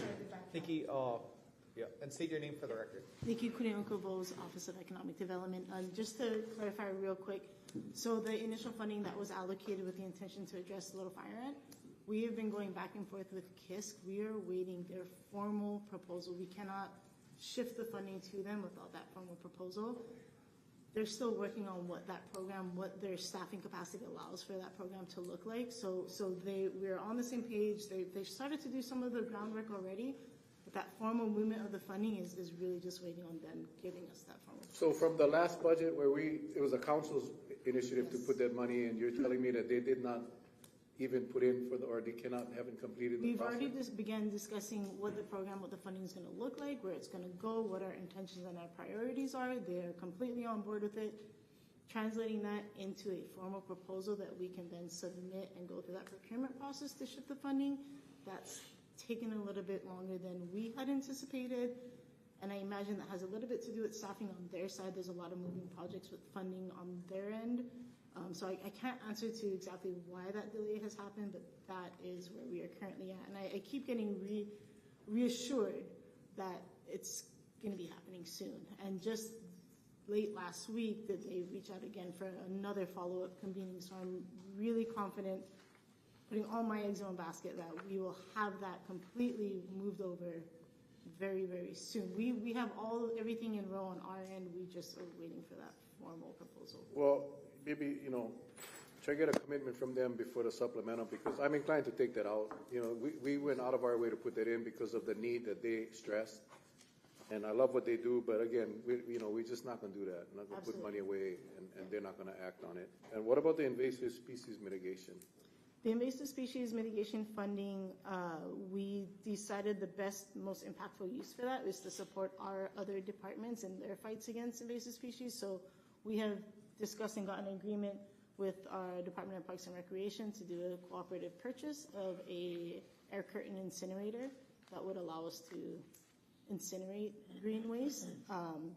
That is in addition to funding that we just got word from the Department of Ag that we received a grant award for a second air curtain incinerator. It's a bit of a backtrack because last year we were expecting to receive funding for 2 air curtain incinerators from the Department of Ag. There's a lapse in communication, something happened anyway, that funding was rescinded. So now we had to figure out, okay, we already identified we need these incinerators, how can we bring them to the county? So part of our strategy is to use some of that funding that council assisted in allocating into our budget last year, and then we actually went ahead and applied for another grant to get a secondary incinerator. So those funds haven't been expended either? They are not expended. Department of Parks and Recreation is in the process of looking at the specific units in which they want to purchase. We've begun early discussions with Department of Ag and Department of Health to ensure that whatever units they are exploring, that they are actually feasible to be used and permitted here on Kauai. And all of this is taking a bit of time because we needed the formal approvals that this was something that the other departments were willing to go in on. But beyond that, Department of Health is also kind of learning through this process with us about how to permit these air curtain incinerators. It's a little bit of a first for them. And so it's just kind of a back and forth process before they go ahead and make that initial purchase.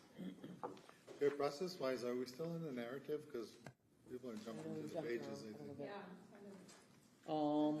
We're not on the narrative, but we're gonna stay on this topic for now so that we can get it done. But Councilmember Holland? Thank you. I just kind of want to follow up a little bit with Chair and We some of might the as well details. point to the page then if we're gonna. 84. 84. 84 breakdown of granted aid costs. Yeah. So I'm a little worried about, I mean, I'm in strong support of keeping the little fire ant money there because I know how critical it is, and I'm hoping that comes through really soon. But with the invasive species mitigation around CRB, I'm wondering where the funds are for like small support for farmers. Like, for example, there's a farmer in Kapahi I'm dealing with right now, a very legitimate, long-standing farmer that we all know, who's struggling with CRB, and trying to get him like a steam trap, a large steam trap going. The cost of the steaming maybe about $5,000 a year. Like, I think we need more opportunities for people to have those materials and go out and get trapping kind of materials. And I'm wondering if that funding, like if this is going to be dedicated for the curtain burner, where kind of that would be, or if we should be allocating funds for those small things when landowners are panicking and they don't know how to afford the steaming or the trap making or, you know, treatment or whatever they need. Sure. So to that point, I honestly, I will say we do need more funding to help the small farmers. The mechanism for getting the funding to the farmers is a different story. Finding the nonprofits that are willing to be that programmatic support and implement has been a bit of a struggle over the past year, and a little bit of that has to do with federal funding cuts. Yeah. They are reluctant to take on programmatic funding without operational support, and the level of funding we can provide is not adequate to support programmatic and operational support. So it's been a push and pull. Right now, we have funding through in the form of a sub-grant using Department of Ag funds that we received to initiate a secondary farm or ag producer and nonprofit land steward support system, cost share system. We just got approval, or we got buy-in from Malama Kauai that they're willing to be that intermediary, that nonprofit that helps to implement that project. We have held off because I've been going back and forth with CRB Response. They are introducing a Kauai-based team. They are going to formally announce that this Saturday at our Earthly event. But so a part of this is like, we don't want to duplicate efforts, and they have their own legislative directive funding. And so we didn't want to be duplicative. They're going to be hiring 2 part-time people who are going to be on island. At the same time, KISC is hiring 1 person specific to CRB. So this has all happened in the past, 6-8 months.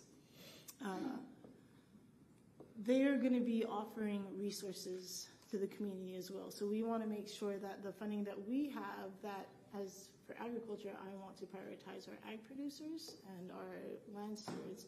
We want to make sure that they're receiving the resources as well, that the resources isn't just going to general community, but like our producers and our industry get that support. So that is what has taken us a bit of time to figure out exactly what are they doing, what area are they going to be operating in, okay, what gaps can we fill to support industry. And Malama Kauai has just stepped up and said that they're willing to do a second cost share program. We initiated a pilot project with them last year. It was successful. The funds ran out very, very fast. Like you said, $5,000 for 1 property. When I had, we don't have enough funds to support all of our producers. That's the reality of the situation. But that is the direction we're moving in terms of a cost share for small producers. There is opportunity for it to reach more producers should more funding be made available. And farmers can't come directly to us, right? It has to kind of mediate through this nonprofit. I think that's kind of a limiting factor on a farmer just being able to get immediate help, is that we can't come and apply directly to the county. It goes through whatever the host nonprofit is. Yes. Okay. All right. Thank you very much. Follow up on that. Councilmember Kuli. So on that same page, so you have the specific line items for invasive species mitigation and little fire ants mitigation, but then you have the larger line item up above that's agriculture for $675,000. So is that $675,000 fully amounts, fully part of a grant program where they apply and then you give it out? And I know I got reports from 2024. I don't know if I have 2025, but in 2024, and then another thing about this grant cycle, is it one cycle? Like, is it the fiscal year? No, it's like a roving cycle, so it's kind of hard to track. But Malama Kauai did do the fixing of the 4 Lo'i farmers irrigation, and then the design of the East Side Ag Park. But that's separate, right? They applied for a grant to do those specific projects. They did those specific projects. So then year after year, they're applying for different projects. And is the thing you're talking about something else they're applying for, or is there direct funding to them for certain purposes? For this specific project related to invasive species, that is a direct funding grant, and that is not using general funds. That is a sub-grant initiated using funds that we received from the department. So that line item then, invasive species mitigation, that's the direct funding source? No. The funding to Malama Kauai to do that cost share program with ag producers is not included in this budget. Yeah. That's state funds. Yes, that is state funds. Oh, I see what you're saying. That was along the lines of what I was saying earlier. So you're also an agency, like the housing agency, that gets funds and just redistributes. You're helping the state deliver programs for funds to support agriculture. And we wouldn't see any of that in this budget. No, yeah, not absolutely. Although sometimes we'll have matching funds for different programs. That $675,000, that's actually a split number. Our plan for it is for $450,000 of it to go into the innovation grants, and is it the innovation grants? Yeah. Or is it the AFIG grants, and then another $175,000 would go to the innovation grants. So what was the first? I'm sorry. Farm expansion for the first one, $450,000. $175,000 is probably going to be pushed towards the innovation grants, specifically to agriculture, and then we'll have $50,000 as part of an agriculture workforce development pipeline. That one we're working with ag venture programs at the schools and ag academies. I think if you had a way of doing it, because it's hard to track with the moving cycle of grants, if you could, and especially just now you gave us a little more detail that doesn't show in the budget. So I think if maybe you could follow up with what you did last year versus what you intend to do this year, and then we can compare the changes in the budget in those specific line items. Got a breakdown. What you're doing, breakdown. Just follow up. Councilmember Carvalho. Okay. So just checking on the 393, the energy. Yes. Amount. Just you can explain that. From 110 to 343,000. Yeah. So that one, this is the implementation for the first year of the mobility hub at the Coconut Marketplace, now known as the East Side Mobility Hub. So basically, this is going to pay for the first year of nonprofit. So they're going to get up off the ground. They're going to start running. They're going to start running their program, and then also there's some implementation, including like signage, things like that, to try to get that location functioning well. Yeah.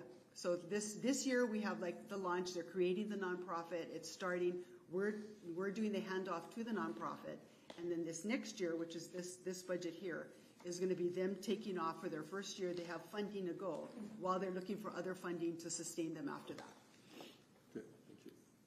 What is the level to the nonprofit, and what's the name of the nonprofit? It's $343,200. That includes the upgrades to the area, so it's not just salaries and stuff. And the name of the nonprofit, I believe, is Makaiva Initiative. So it's a shoot-off from Hanalei Initiative. Oh, okay, perfect. Okay. Yeah, so it's basically that entire line item. Yes. Okay. Thank you, Chair. Council Chair Raposo, you had a question. Yeah, is that the intention to continuously fund that project, or is the nonprofit gonna be able to sustain itself? That's the goal. The goal is that they would be like Hanalei Initiative, and we're working closely with the state and other mechanisms up at the legislature to make sure that they have access to funding, people know about it, and they're teaching also as they're going along, because a lot of areas like Haleiwa and stuff are also interested in doing something similar. So we get to be a pilot. Yeah, I would also agree with Mr. Cooley. It's just under energy, and I mean, I guess you could show the relationship, but it's not the energy that I'm thinking about. I'm sorry, yes. It's really, the position's kind of turned into energy and transportation. Yeah, although it's and still I think energy. that might be. I apologize. No, don't worry about it. I will be sending over a request for the report of all of them, and that we can check before the supplemental. But thank you. Councilmember Cowden. Mike. My question is basically a follow-up to what the chair just asked, and that's if we all get the same report that goes to him, I'd like to know who is reliant on repeat funding, because that's important for us to be aware of. Because if somebody gets $100,000 one year and then it drops off the next year, oftentimes people can't wean off that fast. Yes. I have confidence in what's happened on the North Shore, so I understand why they're probably being the choice for the east side. So I'm fine with that, though I imagine the east side might go, well, why do we have the north helping us? But maybe hopefully they're hiring the people from the east. Yes. Because that's one of the strengths of that. Yes. But, they have pretty good funding for this first year, and then I'm sure once it's really underway, it'll become more sustainable. But they're at different points. The North Shore has some pretty generous pockets there, and hopefully the east side would also, if that's needed in that. But I don't know enough about what their plan is. Yeah, I think Hanalei Initiative's been amazing. They've been there with us from the very beginning as we begin to try to create this new nonprofit. And you're right, they would only hire from the area. That's the whole point. It's got to be the community of that area that's kind of running it. So that's where they are right now, is working on their hiring. Their board is all from there, and their guidance is all coming from Hanalei Initiative, because they understand how it all works. They know how to make it work. But that's what's really, I think, the core of what makes it work up there, is that it really is creating all this locally based workforce. Yes. What's the new name? What's the east side name? Makaiwa Initiative. Makaiwa Initiative. Makaiwa Initiative. Okay. Councilmember Holland. Just want to be clear, if possible, I would really love to see a list of all of the expenditures that happened this year for CRB-related response, whether that's an innovation grant, whether that's funding that comes out of those things, but just kind of a collective on who needed assistance, who came to us for support, and what that allocation was for that. No problem. Thank you very much. Nalani, I think you keep track of it, and you usually provide us just a list of all the grants from this past year, the amounts awarded, who got awarded. Yes. I think it has like a description of the project or something. Yes. And it'll include all of CRB and any other questions that everyone has. Thank you. Council Chair proposal, Mike. Just a new item, and we had a little chat in the stairwell the other day, but I just want to make sure that we have enough funding allocated for the Waimea Theater R&M. So I see 86,000 in there, but in my last visit there a couple weeks ago, I think it's going to take more than 86,000 to renovate that theater, and we have to do that. I mean, that is a resource for us that I think we need to really look at. So as I look at our budget for capital improvement projects and repairs, 86,000 doesn't get much, and especially because I'm assuming it's a historic building. It must be on the register. I don't know if it is or not, but so it's going to be even more intense to make that right. So really take a look at that and get with whoever in the county to give us a better estimate, because we need to do that. We just definitely need to get it right. We absolutely.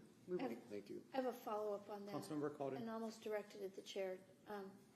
Wouldn't that be a capital improvement project, not an operating cost?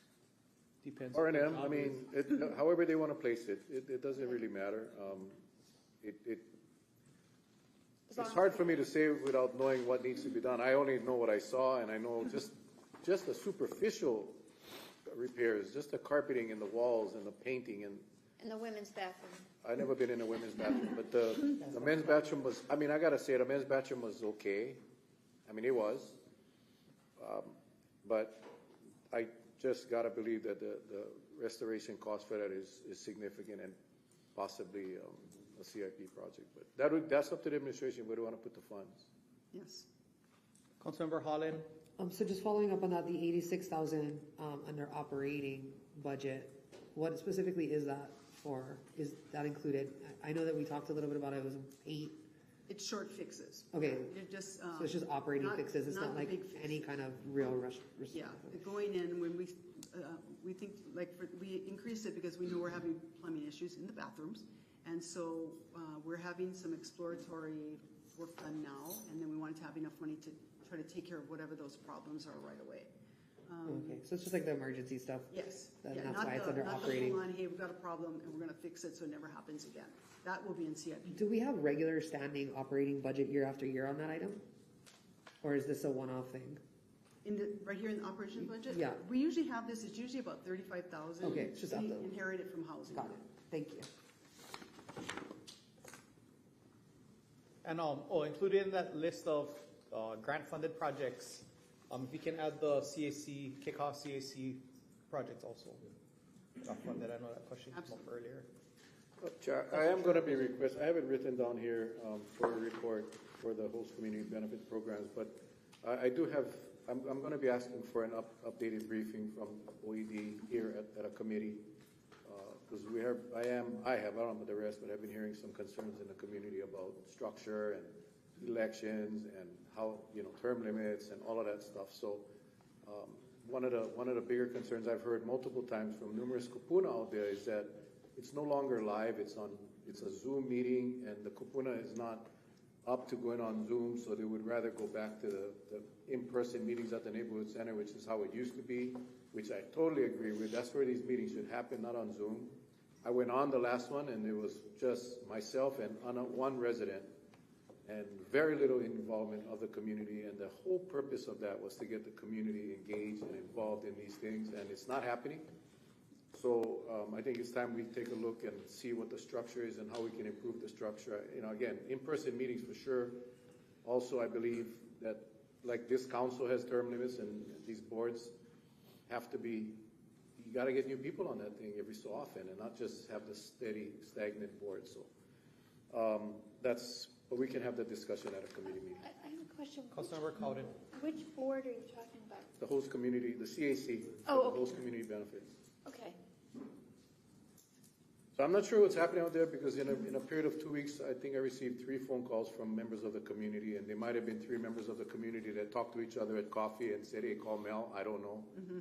But it was just, I've not heard anything for all these years, and then all of a sudden I'm starting to hear, so I figured it's time we get a briefing. We're happy to do a briefing, and with the change in mayors, the whole committee would change as part of the rules. So Is that the only, I mean? That's the only, I think, they didn't set limits, I don't believe, Harry, for individuals. It's, it comes and goes with the mayor. Although Okay. we've had a lot of them step down, and then we struggle to kind of find new people to be on there. Okay. Alrighty, thank you. Councilmember Quilly.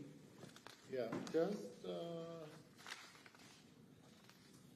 in the bottom of your narrative, hired a new business development specialist to strengthen direct support services. What is the position number on that? That's the 4,000. That's the what? 4,000. Oh, that is the 4,000. Mm-hmm. So that's already filled. We're interviewing. That is the 4,000. Just one thing on the grant reporting. I'm pretty sure I'm looking at 2 different reports from prior years, and what I'm having a hard time doing is seeing that it was clearly this fiscal year versus this fiscal year. So is it 24 and 25? I don't know, because some of the 24 stuff is in here. So I think it'd probably be important to distinguish when you give us all the data on what the grants are. the funding, right? So it's part of this fiscal budget. So this fiscal budget is July 25 to June 26. And then you're making it available for award, and you're actually awarding it. So if you award it, within the funding year, it starts, but it doesn't necessarily end. Yes. But still put it all in that year as far as the report. Yeah. Because that's when it was budgeted. Yes. Regardless if it's a multi-year and whatever. Mm-hmm. But then it gets tricky when you fund them again the next year. Just, I guess, line it up so it's easier to understand. And I'll offline maybe talk to your person too. In your department, because everyone's working on the different parts, there isn't necessarily one person that's like leading the whole grant function. Like bringing in money from the state, granting it back out, yes. or granting it out. Because do you have different committees for different areas? Like with volunteers from across the county or from the citizens, constituents to participate in, we're doing the grants for ag. And so now we got some people with ag background or whatever reviewing the applicants, or do you have just one primary grant committee that does all the reviewing? We mostly use our own office staff because they're just so good at all kinds of grants. They have all the background. And we have teams. I think I've mentioned this before, where Kauai Made has three people from our office on it, and then Ag has 3 people, including the business person in that area. So they have to work as a team in different areas all the time. So they're really great for reviewing grants. Sometimes we will bring in outside help. For example, tourism, if we do destination management, then we'll bring in Hawaii Tourism Authority's Kauai representative for that to help us score. Just because we know that other people have other money, and we kind of really don't want to allow anyone to double dip, or we want all the grants to work together to make one thing happen. So we will use that kind of outside partnership to get some of the reviews done. But typically, it's mostly our staff that does it. And then the last question on the level 3 EV charging. So that's part of the energy funding, but that's in-house. Like you're just paying for the charging stations and things like that. Yes, so we do some operations work, and that's mostly in the energy and transportation area. Yeah, okay. Thank you, Chair. And where are you finding that? The level 3? In the narrative. Oh, on the narrative, okay. Page 4, and then in the budget on page 84. Council Chair Raposo. Is that under OED, the charging stations and charging for the use of the charging station, or was that Public Works? That the charging piece is parks.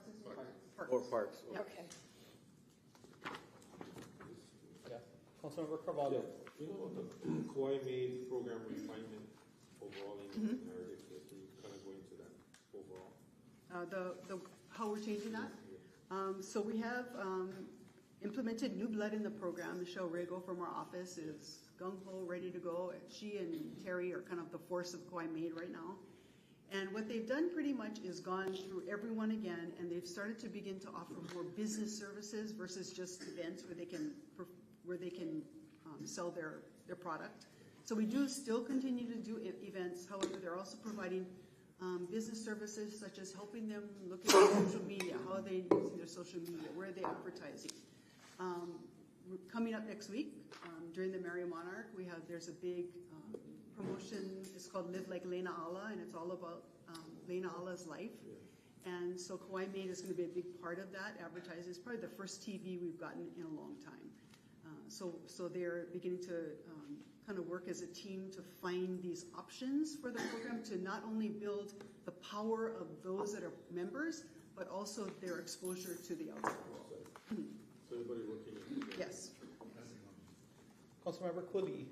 Just one more on the narrative on page 5. The last bullet talks about completed the formal acceptance process of Mimasaka, Japan, as Kauai's newest sister city. How many sister cities do we have now in Japan? In Japan? Japan. 5. Thank you. Wow. Councilmember Calderon. How many sister cities do we have outside of Japan? I think we have 16.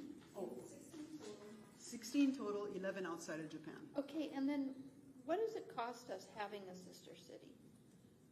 Does it cost us something to be, it costs us to fly there, right? Yes, yeah. When we visit, then of course it costs travel costs, but they, especially Japan, are they're really good sister city people. Yeah. They regularly keep our relationship fresh. So I would say probably, we have dinners. We work with the mayor's office. That's a big part of it, right? So they have their own budget that they help us with. And usually when they come, we'll pay for their transportation. That's a typical thing, helping them get around. We have on staff Art Umezu, who's the translator, so we use him a lot when they're around. And he helps us to organize whatever kind of tours you want to take them on or show them around on. They pay for their own hotel, they pay for their own flights. We just kind of usually host a dinner or a lunch somewhere when they're here. And if it's a year, like a 15-year anniversary, 20-year, whatever, then we're having depending on how big it is, then we're going to have some kind of an event. And what other countries do we have? Was Portugal one? Which countries? We have Portugal. Portugal and what other ones? Philippines. We have 5, I think, in the Philippines. Tahiti, we have Papiano'o. We have Penghu in Taiwan. And then just for the person who maybe is watching on the television right now, I get that there is value in having sister city relationships, but could you articulate to the person who doesn't understand briefly what the value of having a sister city relationship is? All of our sister cities are pretty much island sister cities, so they're grappling with the same kind of issues that we are. So recently, even Tokyo came down, just asking, because they're trying to help one of their islands that is just off of Japan, who's struggling with the loss of young people. They have no workforce. So a lot of times we're just going back and forth with ideas. What are you doing? How are you doing it? We'll just have meetings talking about things. Some of them, like Mimasaka is a new one that's here. It is way up in the mountains. They have a lot of landslides. So we've talked back and forth with them about what do you guys do for landslides? And we put them together with the people from here that need to speak to them. And that's really what it is. We share experiences. So fresh eyes expertise, but it also does help with our Kauai made products a little bit. Maybe we share them products, they share us, maybe they buy from us. We do. Iwaki's a popular one. They sell a lot of Hawaii things, and so like Hawaii cookies, I think got launched over there at one point really well. And other than that, we also the few Japanese visitors that we do get, a lot of them are from our sister cities. They're encouraged to come here. Okay, thank you. And just Councilmember, on page 88, there's a line item, other commodities, and under administration, it has Miyagi, Sister City gifts, blades for special occasions, 15,000. Yeah, I believe we even share sports with some of them too, baseball with some of the Japanese sister cities. Yes. So the We've kids had go bands there, come kids down come and here. visit. Yeah, sports, go back and forth. It's been different with every administration. And typically the economic connection is pretty strong too, as far as business people traveling along with the delegation sometimes to promote the Kauai businesses. Yes, and that's why pretty much OED is involved, just because economic development is usually the crux of why the relationship is occurring. And tourism authority too. And, tourism or any of the other things. We've talked to them about energy and agriculture. They're great at agriculture. Thank you. I have a short follow-up. On this one, he just brought up about the 15,000. That's not just for sister cities, but that's omiyagi in general, like when we go to anything, right? Yes. That's when we show up and be culturally appropriate and bring some gifts that reflect Kauai. Yes. Yes. Yeah, going to Washington, D.C. But the mayor's office also has that. They also have a budget. Yeah. Oh, they have a separate budget for it. Okay. Councilmember Holland? I would love to understand where all these little pockets of money for the sister cities add up to, if it's possible. I see that the Air Flight 7, we've got this 15 that Vice Chair just pointed out, but I'd be interested in collectively what we're spending on those relationships. Yeah, thank you. Any other questions for Office of Economic Development?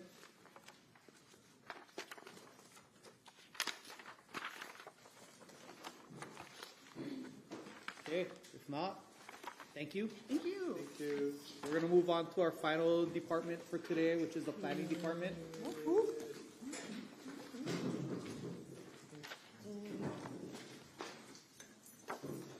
So does that give them time? The Ray girl? Wasn't she at She's been at OED. KEDB? She's been at OED for a while. Oh, Okay. Thank you, Chair. Director Members Hall? of Council. You wanna maybe just give us your synopsis and then we'll ask questions on that. It's late in the budget. We might end up jumping around wherever we go on it, but your no, budget's follow pretty the flat. pages. Thank you, Chair. Members of Council. Kyle Hall on behalf of the Planning Department, joined by Deputy Director Jody Sayagusa. Real briefly, and I know we're kind of standing between you folks and lunch, but operationally, the Planning Department is made up of 4 divisions. Besides Jody and I, the divisions break down to first the Long Range Division, which is overseeing the various community plans, the general plan update. Currently, it's in the East Kauai Community Plan, as well as the Lihuiamalka Bypass Plan and the administration of the Safe Routes to School program, but they look at the 50,000-foot view of long-range planning. There are 3 positions in that division. Currently, there are 2 positions filled. There is 1 vacant position in there. Then we have the regulatory division, which is broken up into 2 sections. One is the front counter operations, handling the bulk of the permit applications for single-family dwellings, sheds, what have you. That division is made up of 3 individuals, and then the other part of the regulatory division handles larger scale permits before the Planning Commission, such as SMA use permits, Class 4 zoning permits, so on and so forth. And again, there's 5 individuals in there. And then we have our enforcement division, which is made up of 6 individuals, and with the exception of vacation rental operations or illegal vacation rental operations, which that team is actively seeking out and enforcing on. The division is primarily complaint-based from a zoning perspective. And again, they're made up of 6 individuals. And then we have our administrative front counter, our administrative team, which is made up of 6 individuals, and that's the mechanics of planning, essentially, if you will, keeping it running smoothly. And we've been missing a manager of that department, that division, for the past several months. And so that's operationally how we essentially function, with roughly about 30 individuals. The new proposal that we do have before you folks concerning positions is a new wildfire mitigation specialist. There were several discussions between the Planning Department and the Fire Department on this approach, and it decided that from a built environment standpoint and the recalibrating of our built environment policies, it would be appropriate to look at housing that particular specialist in our department as a planner. And then it does make sense, for the most part, the fire code prevention standpoint, the fire codes that we have right now today are focused primarily on, which a lot of people don't know, fire code has to do with evacuation of a structure when it's on fire and ensuring that it can be evacuated safely.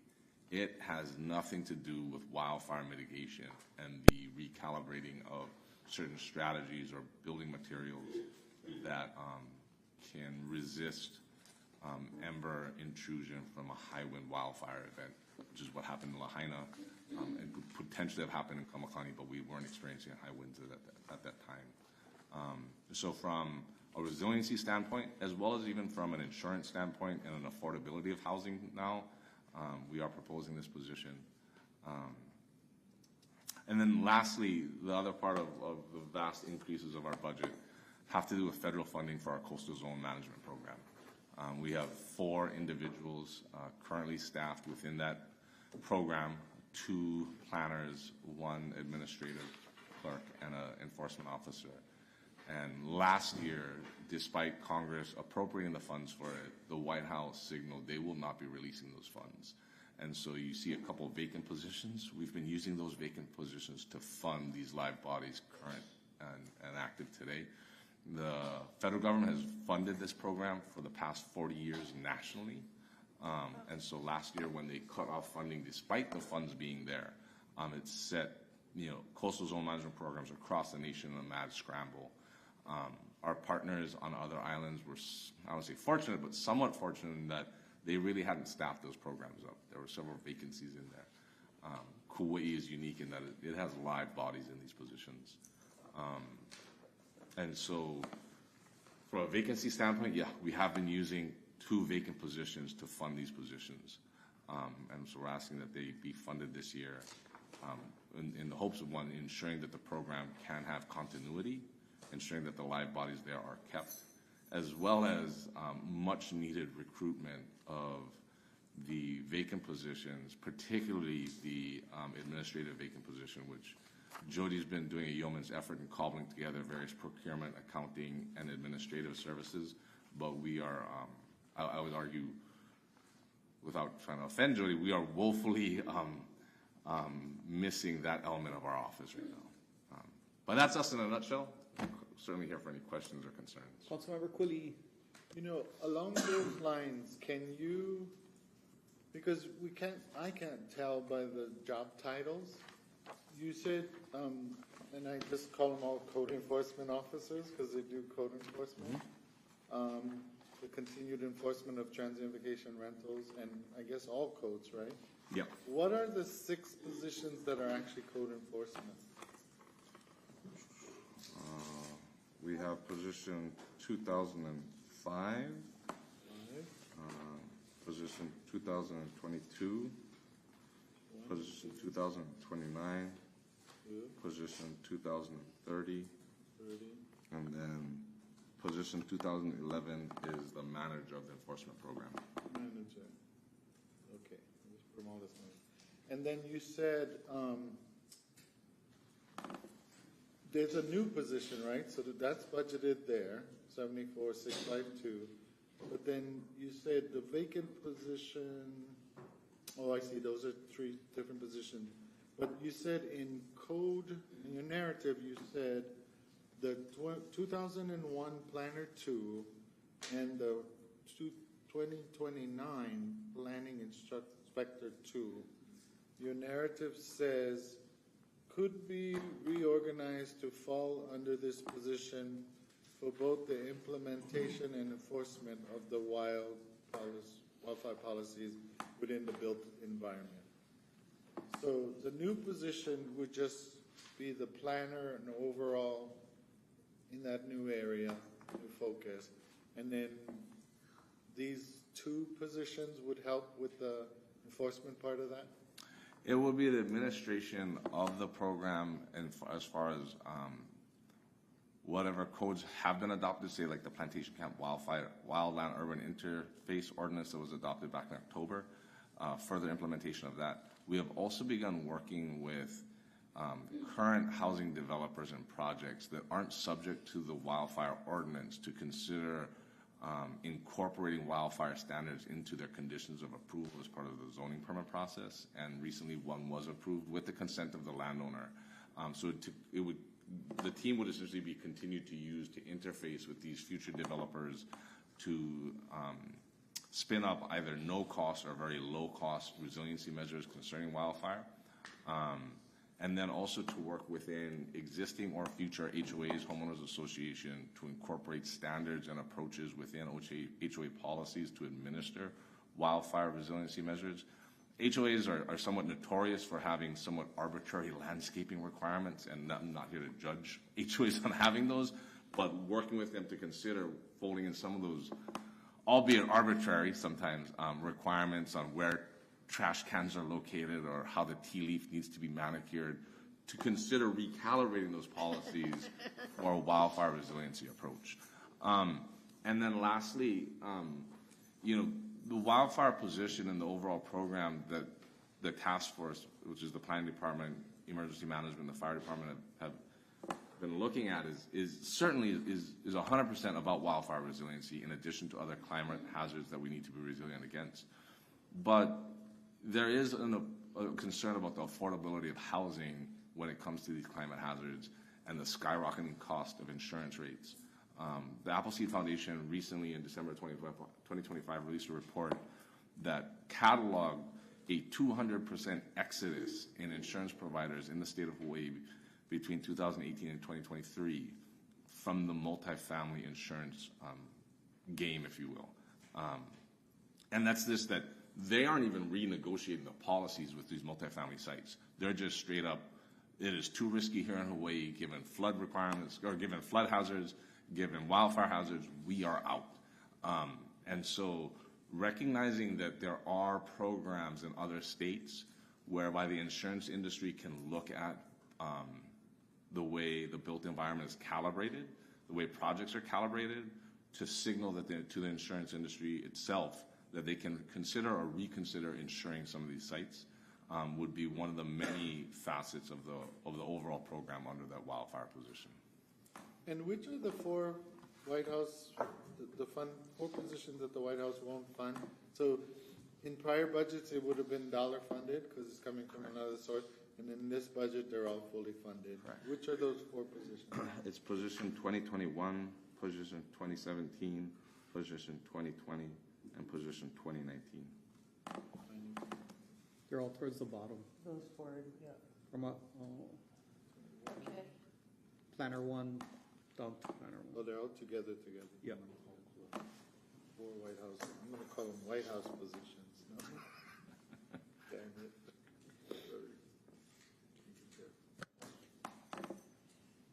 Councilmember Holland. Yes. Okay, I'm on page 3. Am I skipping you, Vice Chair? Do you have anything on question 2, on page 2? Okay, I just have a question on page 3 under the vacation rental stuff again. Do we have any idea how many of those TVR operations, of those 1,400, much of which we've cut down, do we have any idea how many of those actually converted into rentals, one less long-term rentals, or not really? We don't have an official track of that. We have been attempting to try and see which ones got the notice of violations and were converted into that. We should be able to track. But when we're dealing with a third-party host platform monitoring consultant at the time in 2017, there was when we first got the number from them, it was 1,500 anticipated or estimated illegal vacation rentals.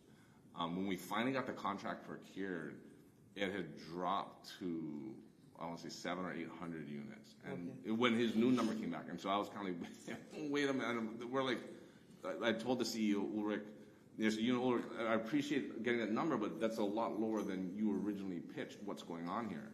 And so what he was pointing out is that since it took us 2.5 years to procure the contract, since we got that contract, he pointed out that our team had been actively out shutting down illegal vacation rentals, and in fact, and one particular case where we had levied a $10,000 fine, when we went to the hearings officer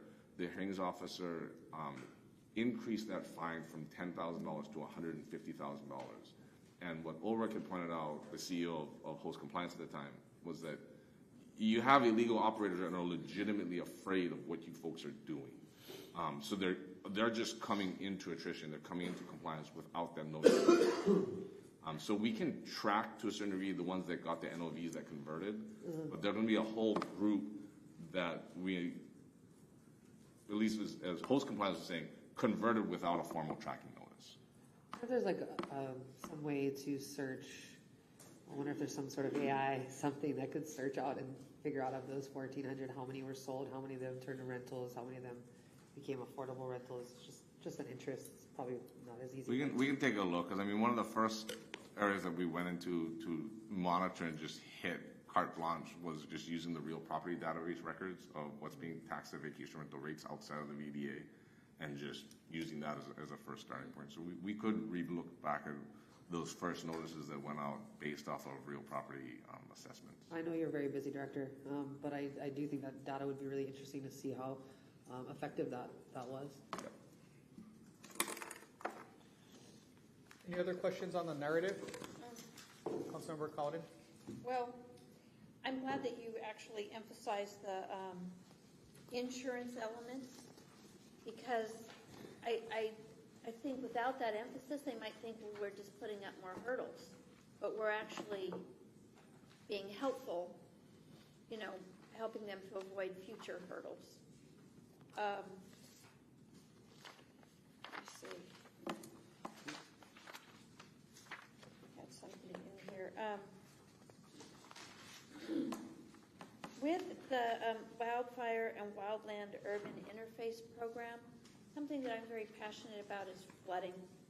Is there going to be more area maybe in that job position where they might be partnering deeper with the state, or really just looking, because we have to kind of look mountain to the sea. So is there, I think wildland urban interface should include flooding.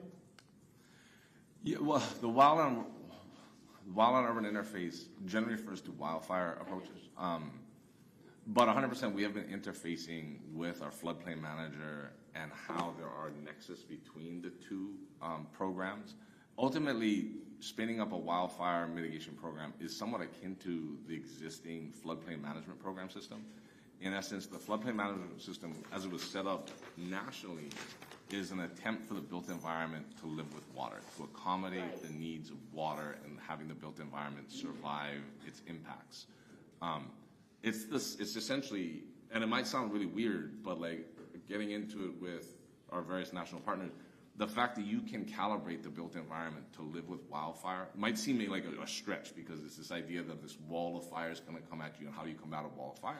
Well, understanding that it's not the wall of fire that's responsible for 90% of these catastrophes, it's the embers.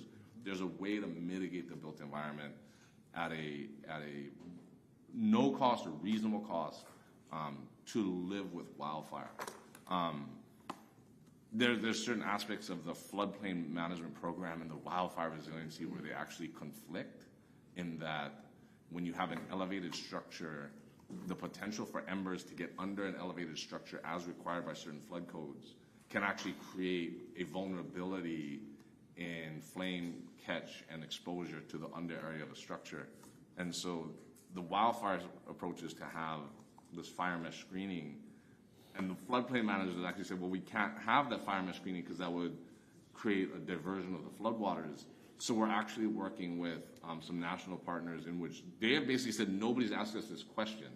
People from Fire Safety Research Institute, Headwaters Economics, and others saying we've never really come up with this question. So we have a prototype in the Kaua base yard of an elevated structure, which we're using smart vents to accommodate both floodwaters and wildfire embers. And so far, the tests have demonstrated that there's maybe an adequate approach, but it's an area of science that, I don't want to be necessarily saying that, Kauai's on the front on this, but the rest of the nation is kind of watching this little Kaua base yard project to see how we marry the two programs from a resiliency standpoint. So thank you for that. And then just the other question I have is about the stability of our team. It's not just, but I'm not saying people are getting older, but I would say, especially in our enforcement area, some of them have been doing it for a very long time. So do we anticipate retirement? We have at least one person on our enforcement team. We do anticipate retirement in I won't say the near future, but within the foreseeable next 2 or 3 years. Okay, well that's not too soon. Yeah, and that individual has specifically been training one of the younger staff members to essentially understand the paradigms and processes that he. So what I'm seeing when we are cross departments having a harder time hiring people, I'm always very curious about succession planning and very curious about cross-training. And so, in my view, if people are somewhat cross-trained, if we have somebody sick while somebody's retiring or whatever else, we can sort of fill some different responsibilities, plus it makes anybody better in their jobs. So you guys have an eye on that, and we are doing succession planning and... Yeah, definitely, and not just in enforcement. In looking at the roles that you have a singular individual responsible with, if we aren't eyeballs deep in cross-training, we have begun one particular area which has been identified in the past couple months, is that our subdivision planner is unique in that he's probably the only one doing it. And cross-training? No, as far as understands the overall, what goes into it, arguably well more than Jody and I as well. And so he's begun cross-training 2 of our younger staff to handle subdivision applications. Okay, I think that's super important. We want to avoid these gaps. Like you guys are even complaining that you've lost a third member, and so that gap is very well felt. Absolutely. Councilmember Quilly. So going back to fire mitigation, following up. So the Planner 5 wildfire mitigation new person would lead the county's wildfire home assessment program, or create it and develop it and then lead it? We're still in the process of creating it right now today. We are coordinating on how exactly it'll be rolled out, but certainly if we are afforded the opportunity to hire this individual come July 1st, and we already have an individual expressing interest, this individual will be leading that program. And then obviously, because we've been hearing about it from fire and from HWMO, the wildfire mitigation organization from the Big Island, right? They come in at least once a year and do workshops and stuff. And you did say that the ember mitigation approaches is no cost or reasonable cost. So I mean, obviously it's something everyone can do. So I think this is really important that we do this program. Not only that, but to share the best practices and the most affordable approaches.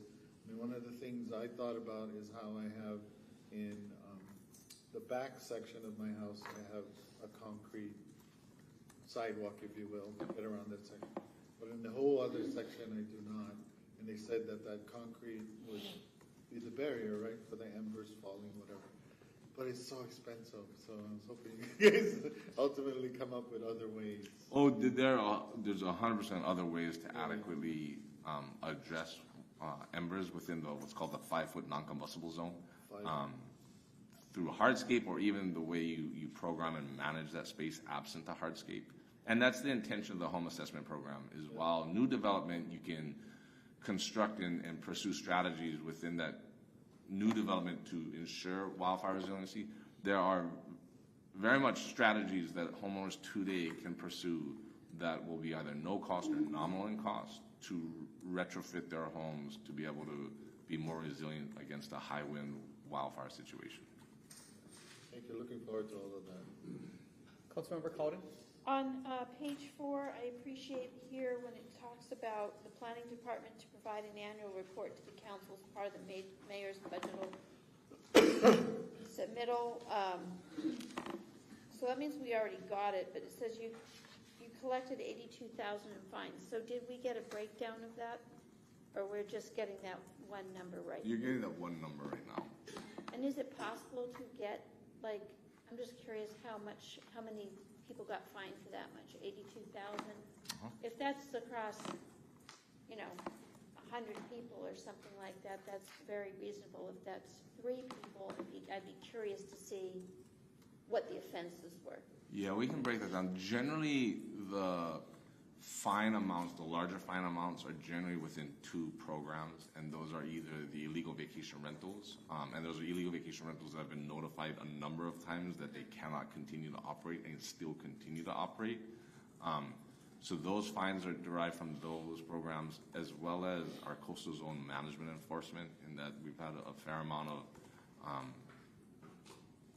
I'll say, property owners that have been put on notice previously as well, that they have requirements to meet and still skirt those laws to do improvements, grading or operations in the coastal zone area in violation of the law. And those are the 2 biggest chunks of fines that we give.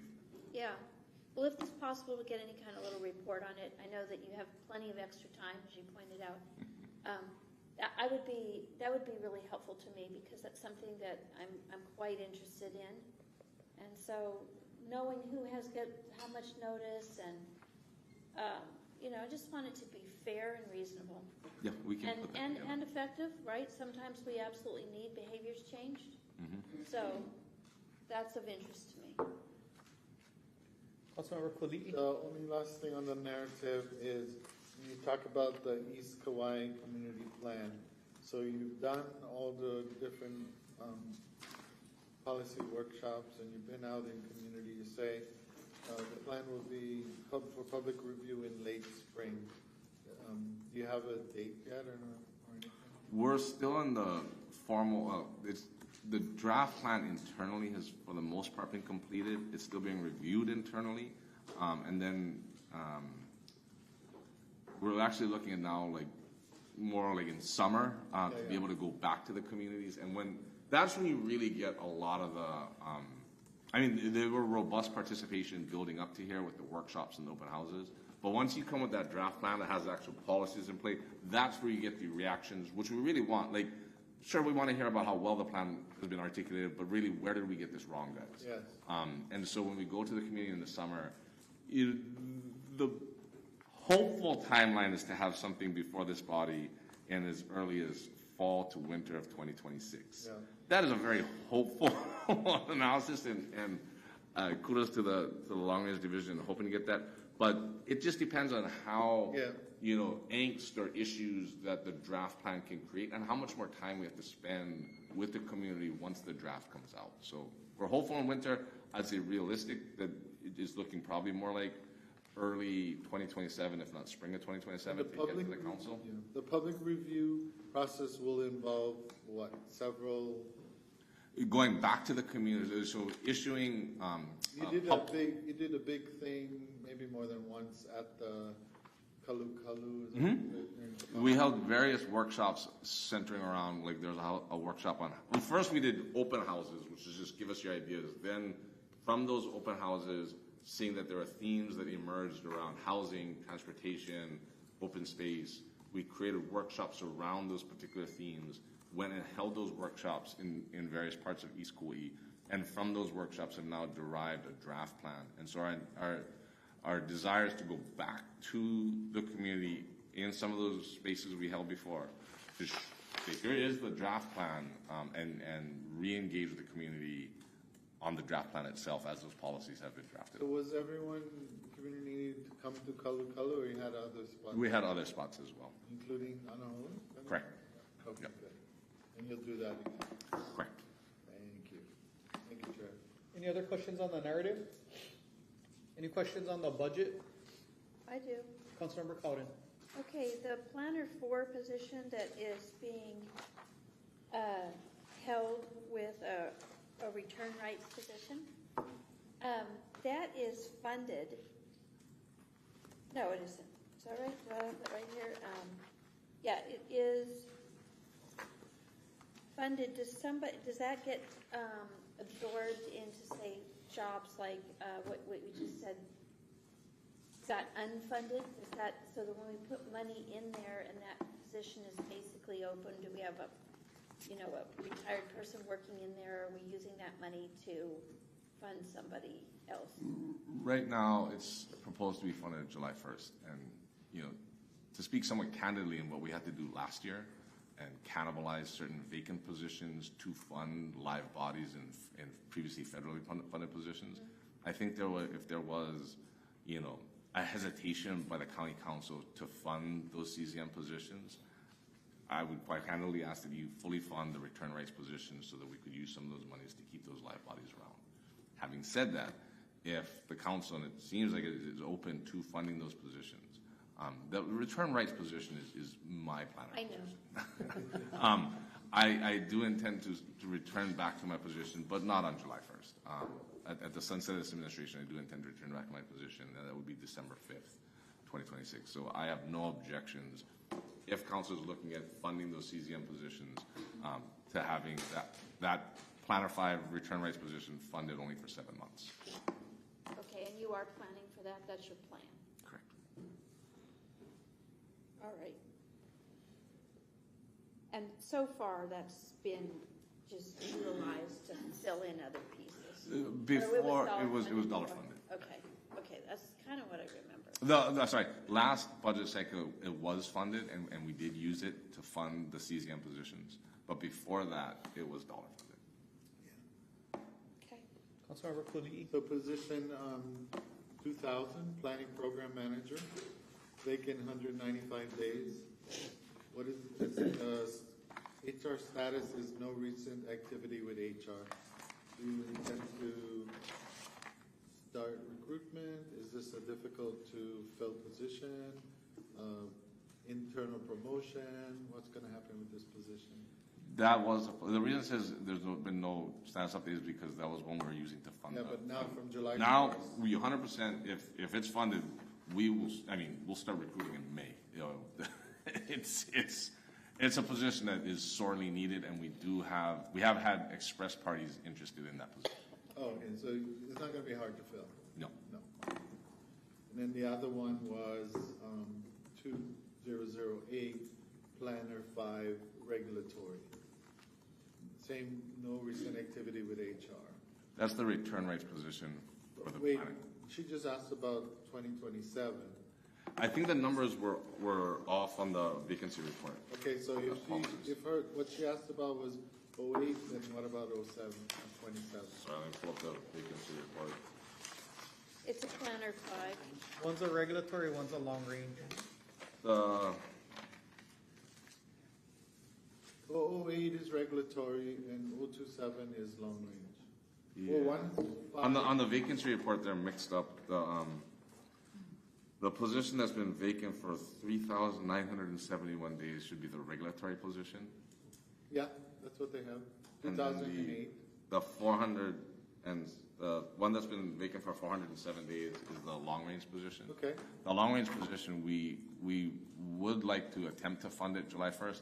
If there's a desire from council to push that to 6 months, we're certain we can fill that by January 1st. We're not certain by July 1st. So that, you know, I don't say we don't have any objections, but if that's the desire of the council to 6 months fund some of these positions, I would strongly ask that the program manager position not be 6 month funded, and the wildfire position not be 6 month funded, because those positions have people interested and ready to apply and have short windows. But the other positions, the return rates position, we have no problems at 7 month funding, and the long range 6 month funding. Appreciate your candor. My last question is can you repeat again what the 3 divisions were? The long range division, regulatory division, enforcement division. Long range, regulatory, and enforcement. And there's an administrative division, which is a 4th division that handles all the internal aspects of the department. Process overall.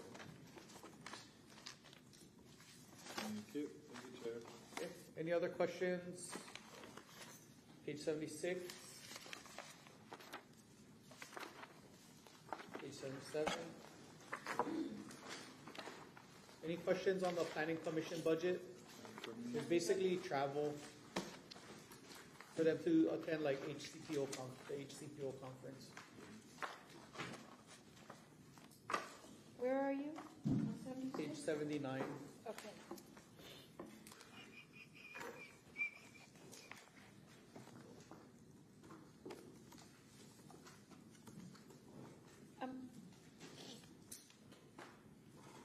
Did you have any questions for the planning?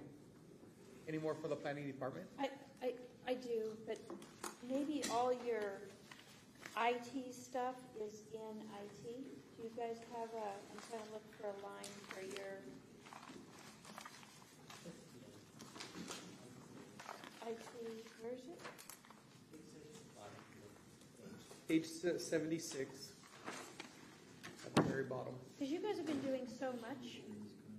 And Alan Clinton, is he part of your team, or is he part of the mayor's team, or is he part of Public Works? And I already know. It's hard for me to tell as well the way Alan gets spread around. No, technically Alan's part of the planning department's team. He does definitely do a lot of work with the mayor's office as well as Kaua Emergency Management Agency. And then given his GIS expertise, he definitely works with Dell's shop. But all of the software procurement items that Alan's a part of go through IT division. Okay. And you guys have been really doing quite a lot with IT, yeah? And so, are you happy? Is all your computer, your software stuff, you're good? You're not like trying to grow? No, all of our needs have been well met with the alliance and partnership we have with Dell and his shop. Okay. Appreciate it, though. Because I just see a lot going on, and can I ask one question? Maybe it's actually, it's on the Q public page. Maybe that was really a finance question. I know, so we don't say who owns the roads anymore. You know, when you look on our map, I always like click on that road to see who owns the roads. Is that coming through you guys? It doesn't on our website. Good question for Public. Yeah, that's a real property and like. Yeah, real property tax. Okay, so I'll just have to ask them separately. Because I sure liked it when I could see who owned the road, and now it doesn't. But when I am looking Most of the time, it's also state. I know, but I like to know the difference. And sometimes they're private, you know, so I was sorry when they took that off, but that's not you. No. Okay, any other questions? We're on page 76, moving on to page 77. The last page for planning department.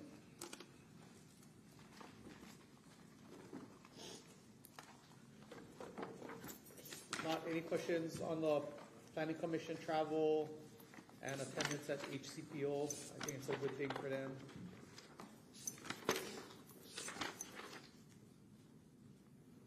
If not, we're done today. Thank you all. Okay. Thank you. I'd like to recess the departmental budget reviews. We'll reconvene on Thursday, April 9th, 2026 at 9 a.m. for our final day of budget reviews, when we'll hear from Transportation Agency, Housing Agency, Office of Elderly Affairs, Office of the County Auditor, and Office of the County Clerk.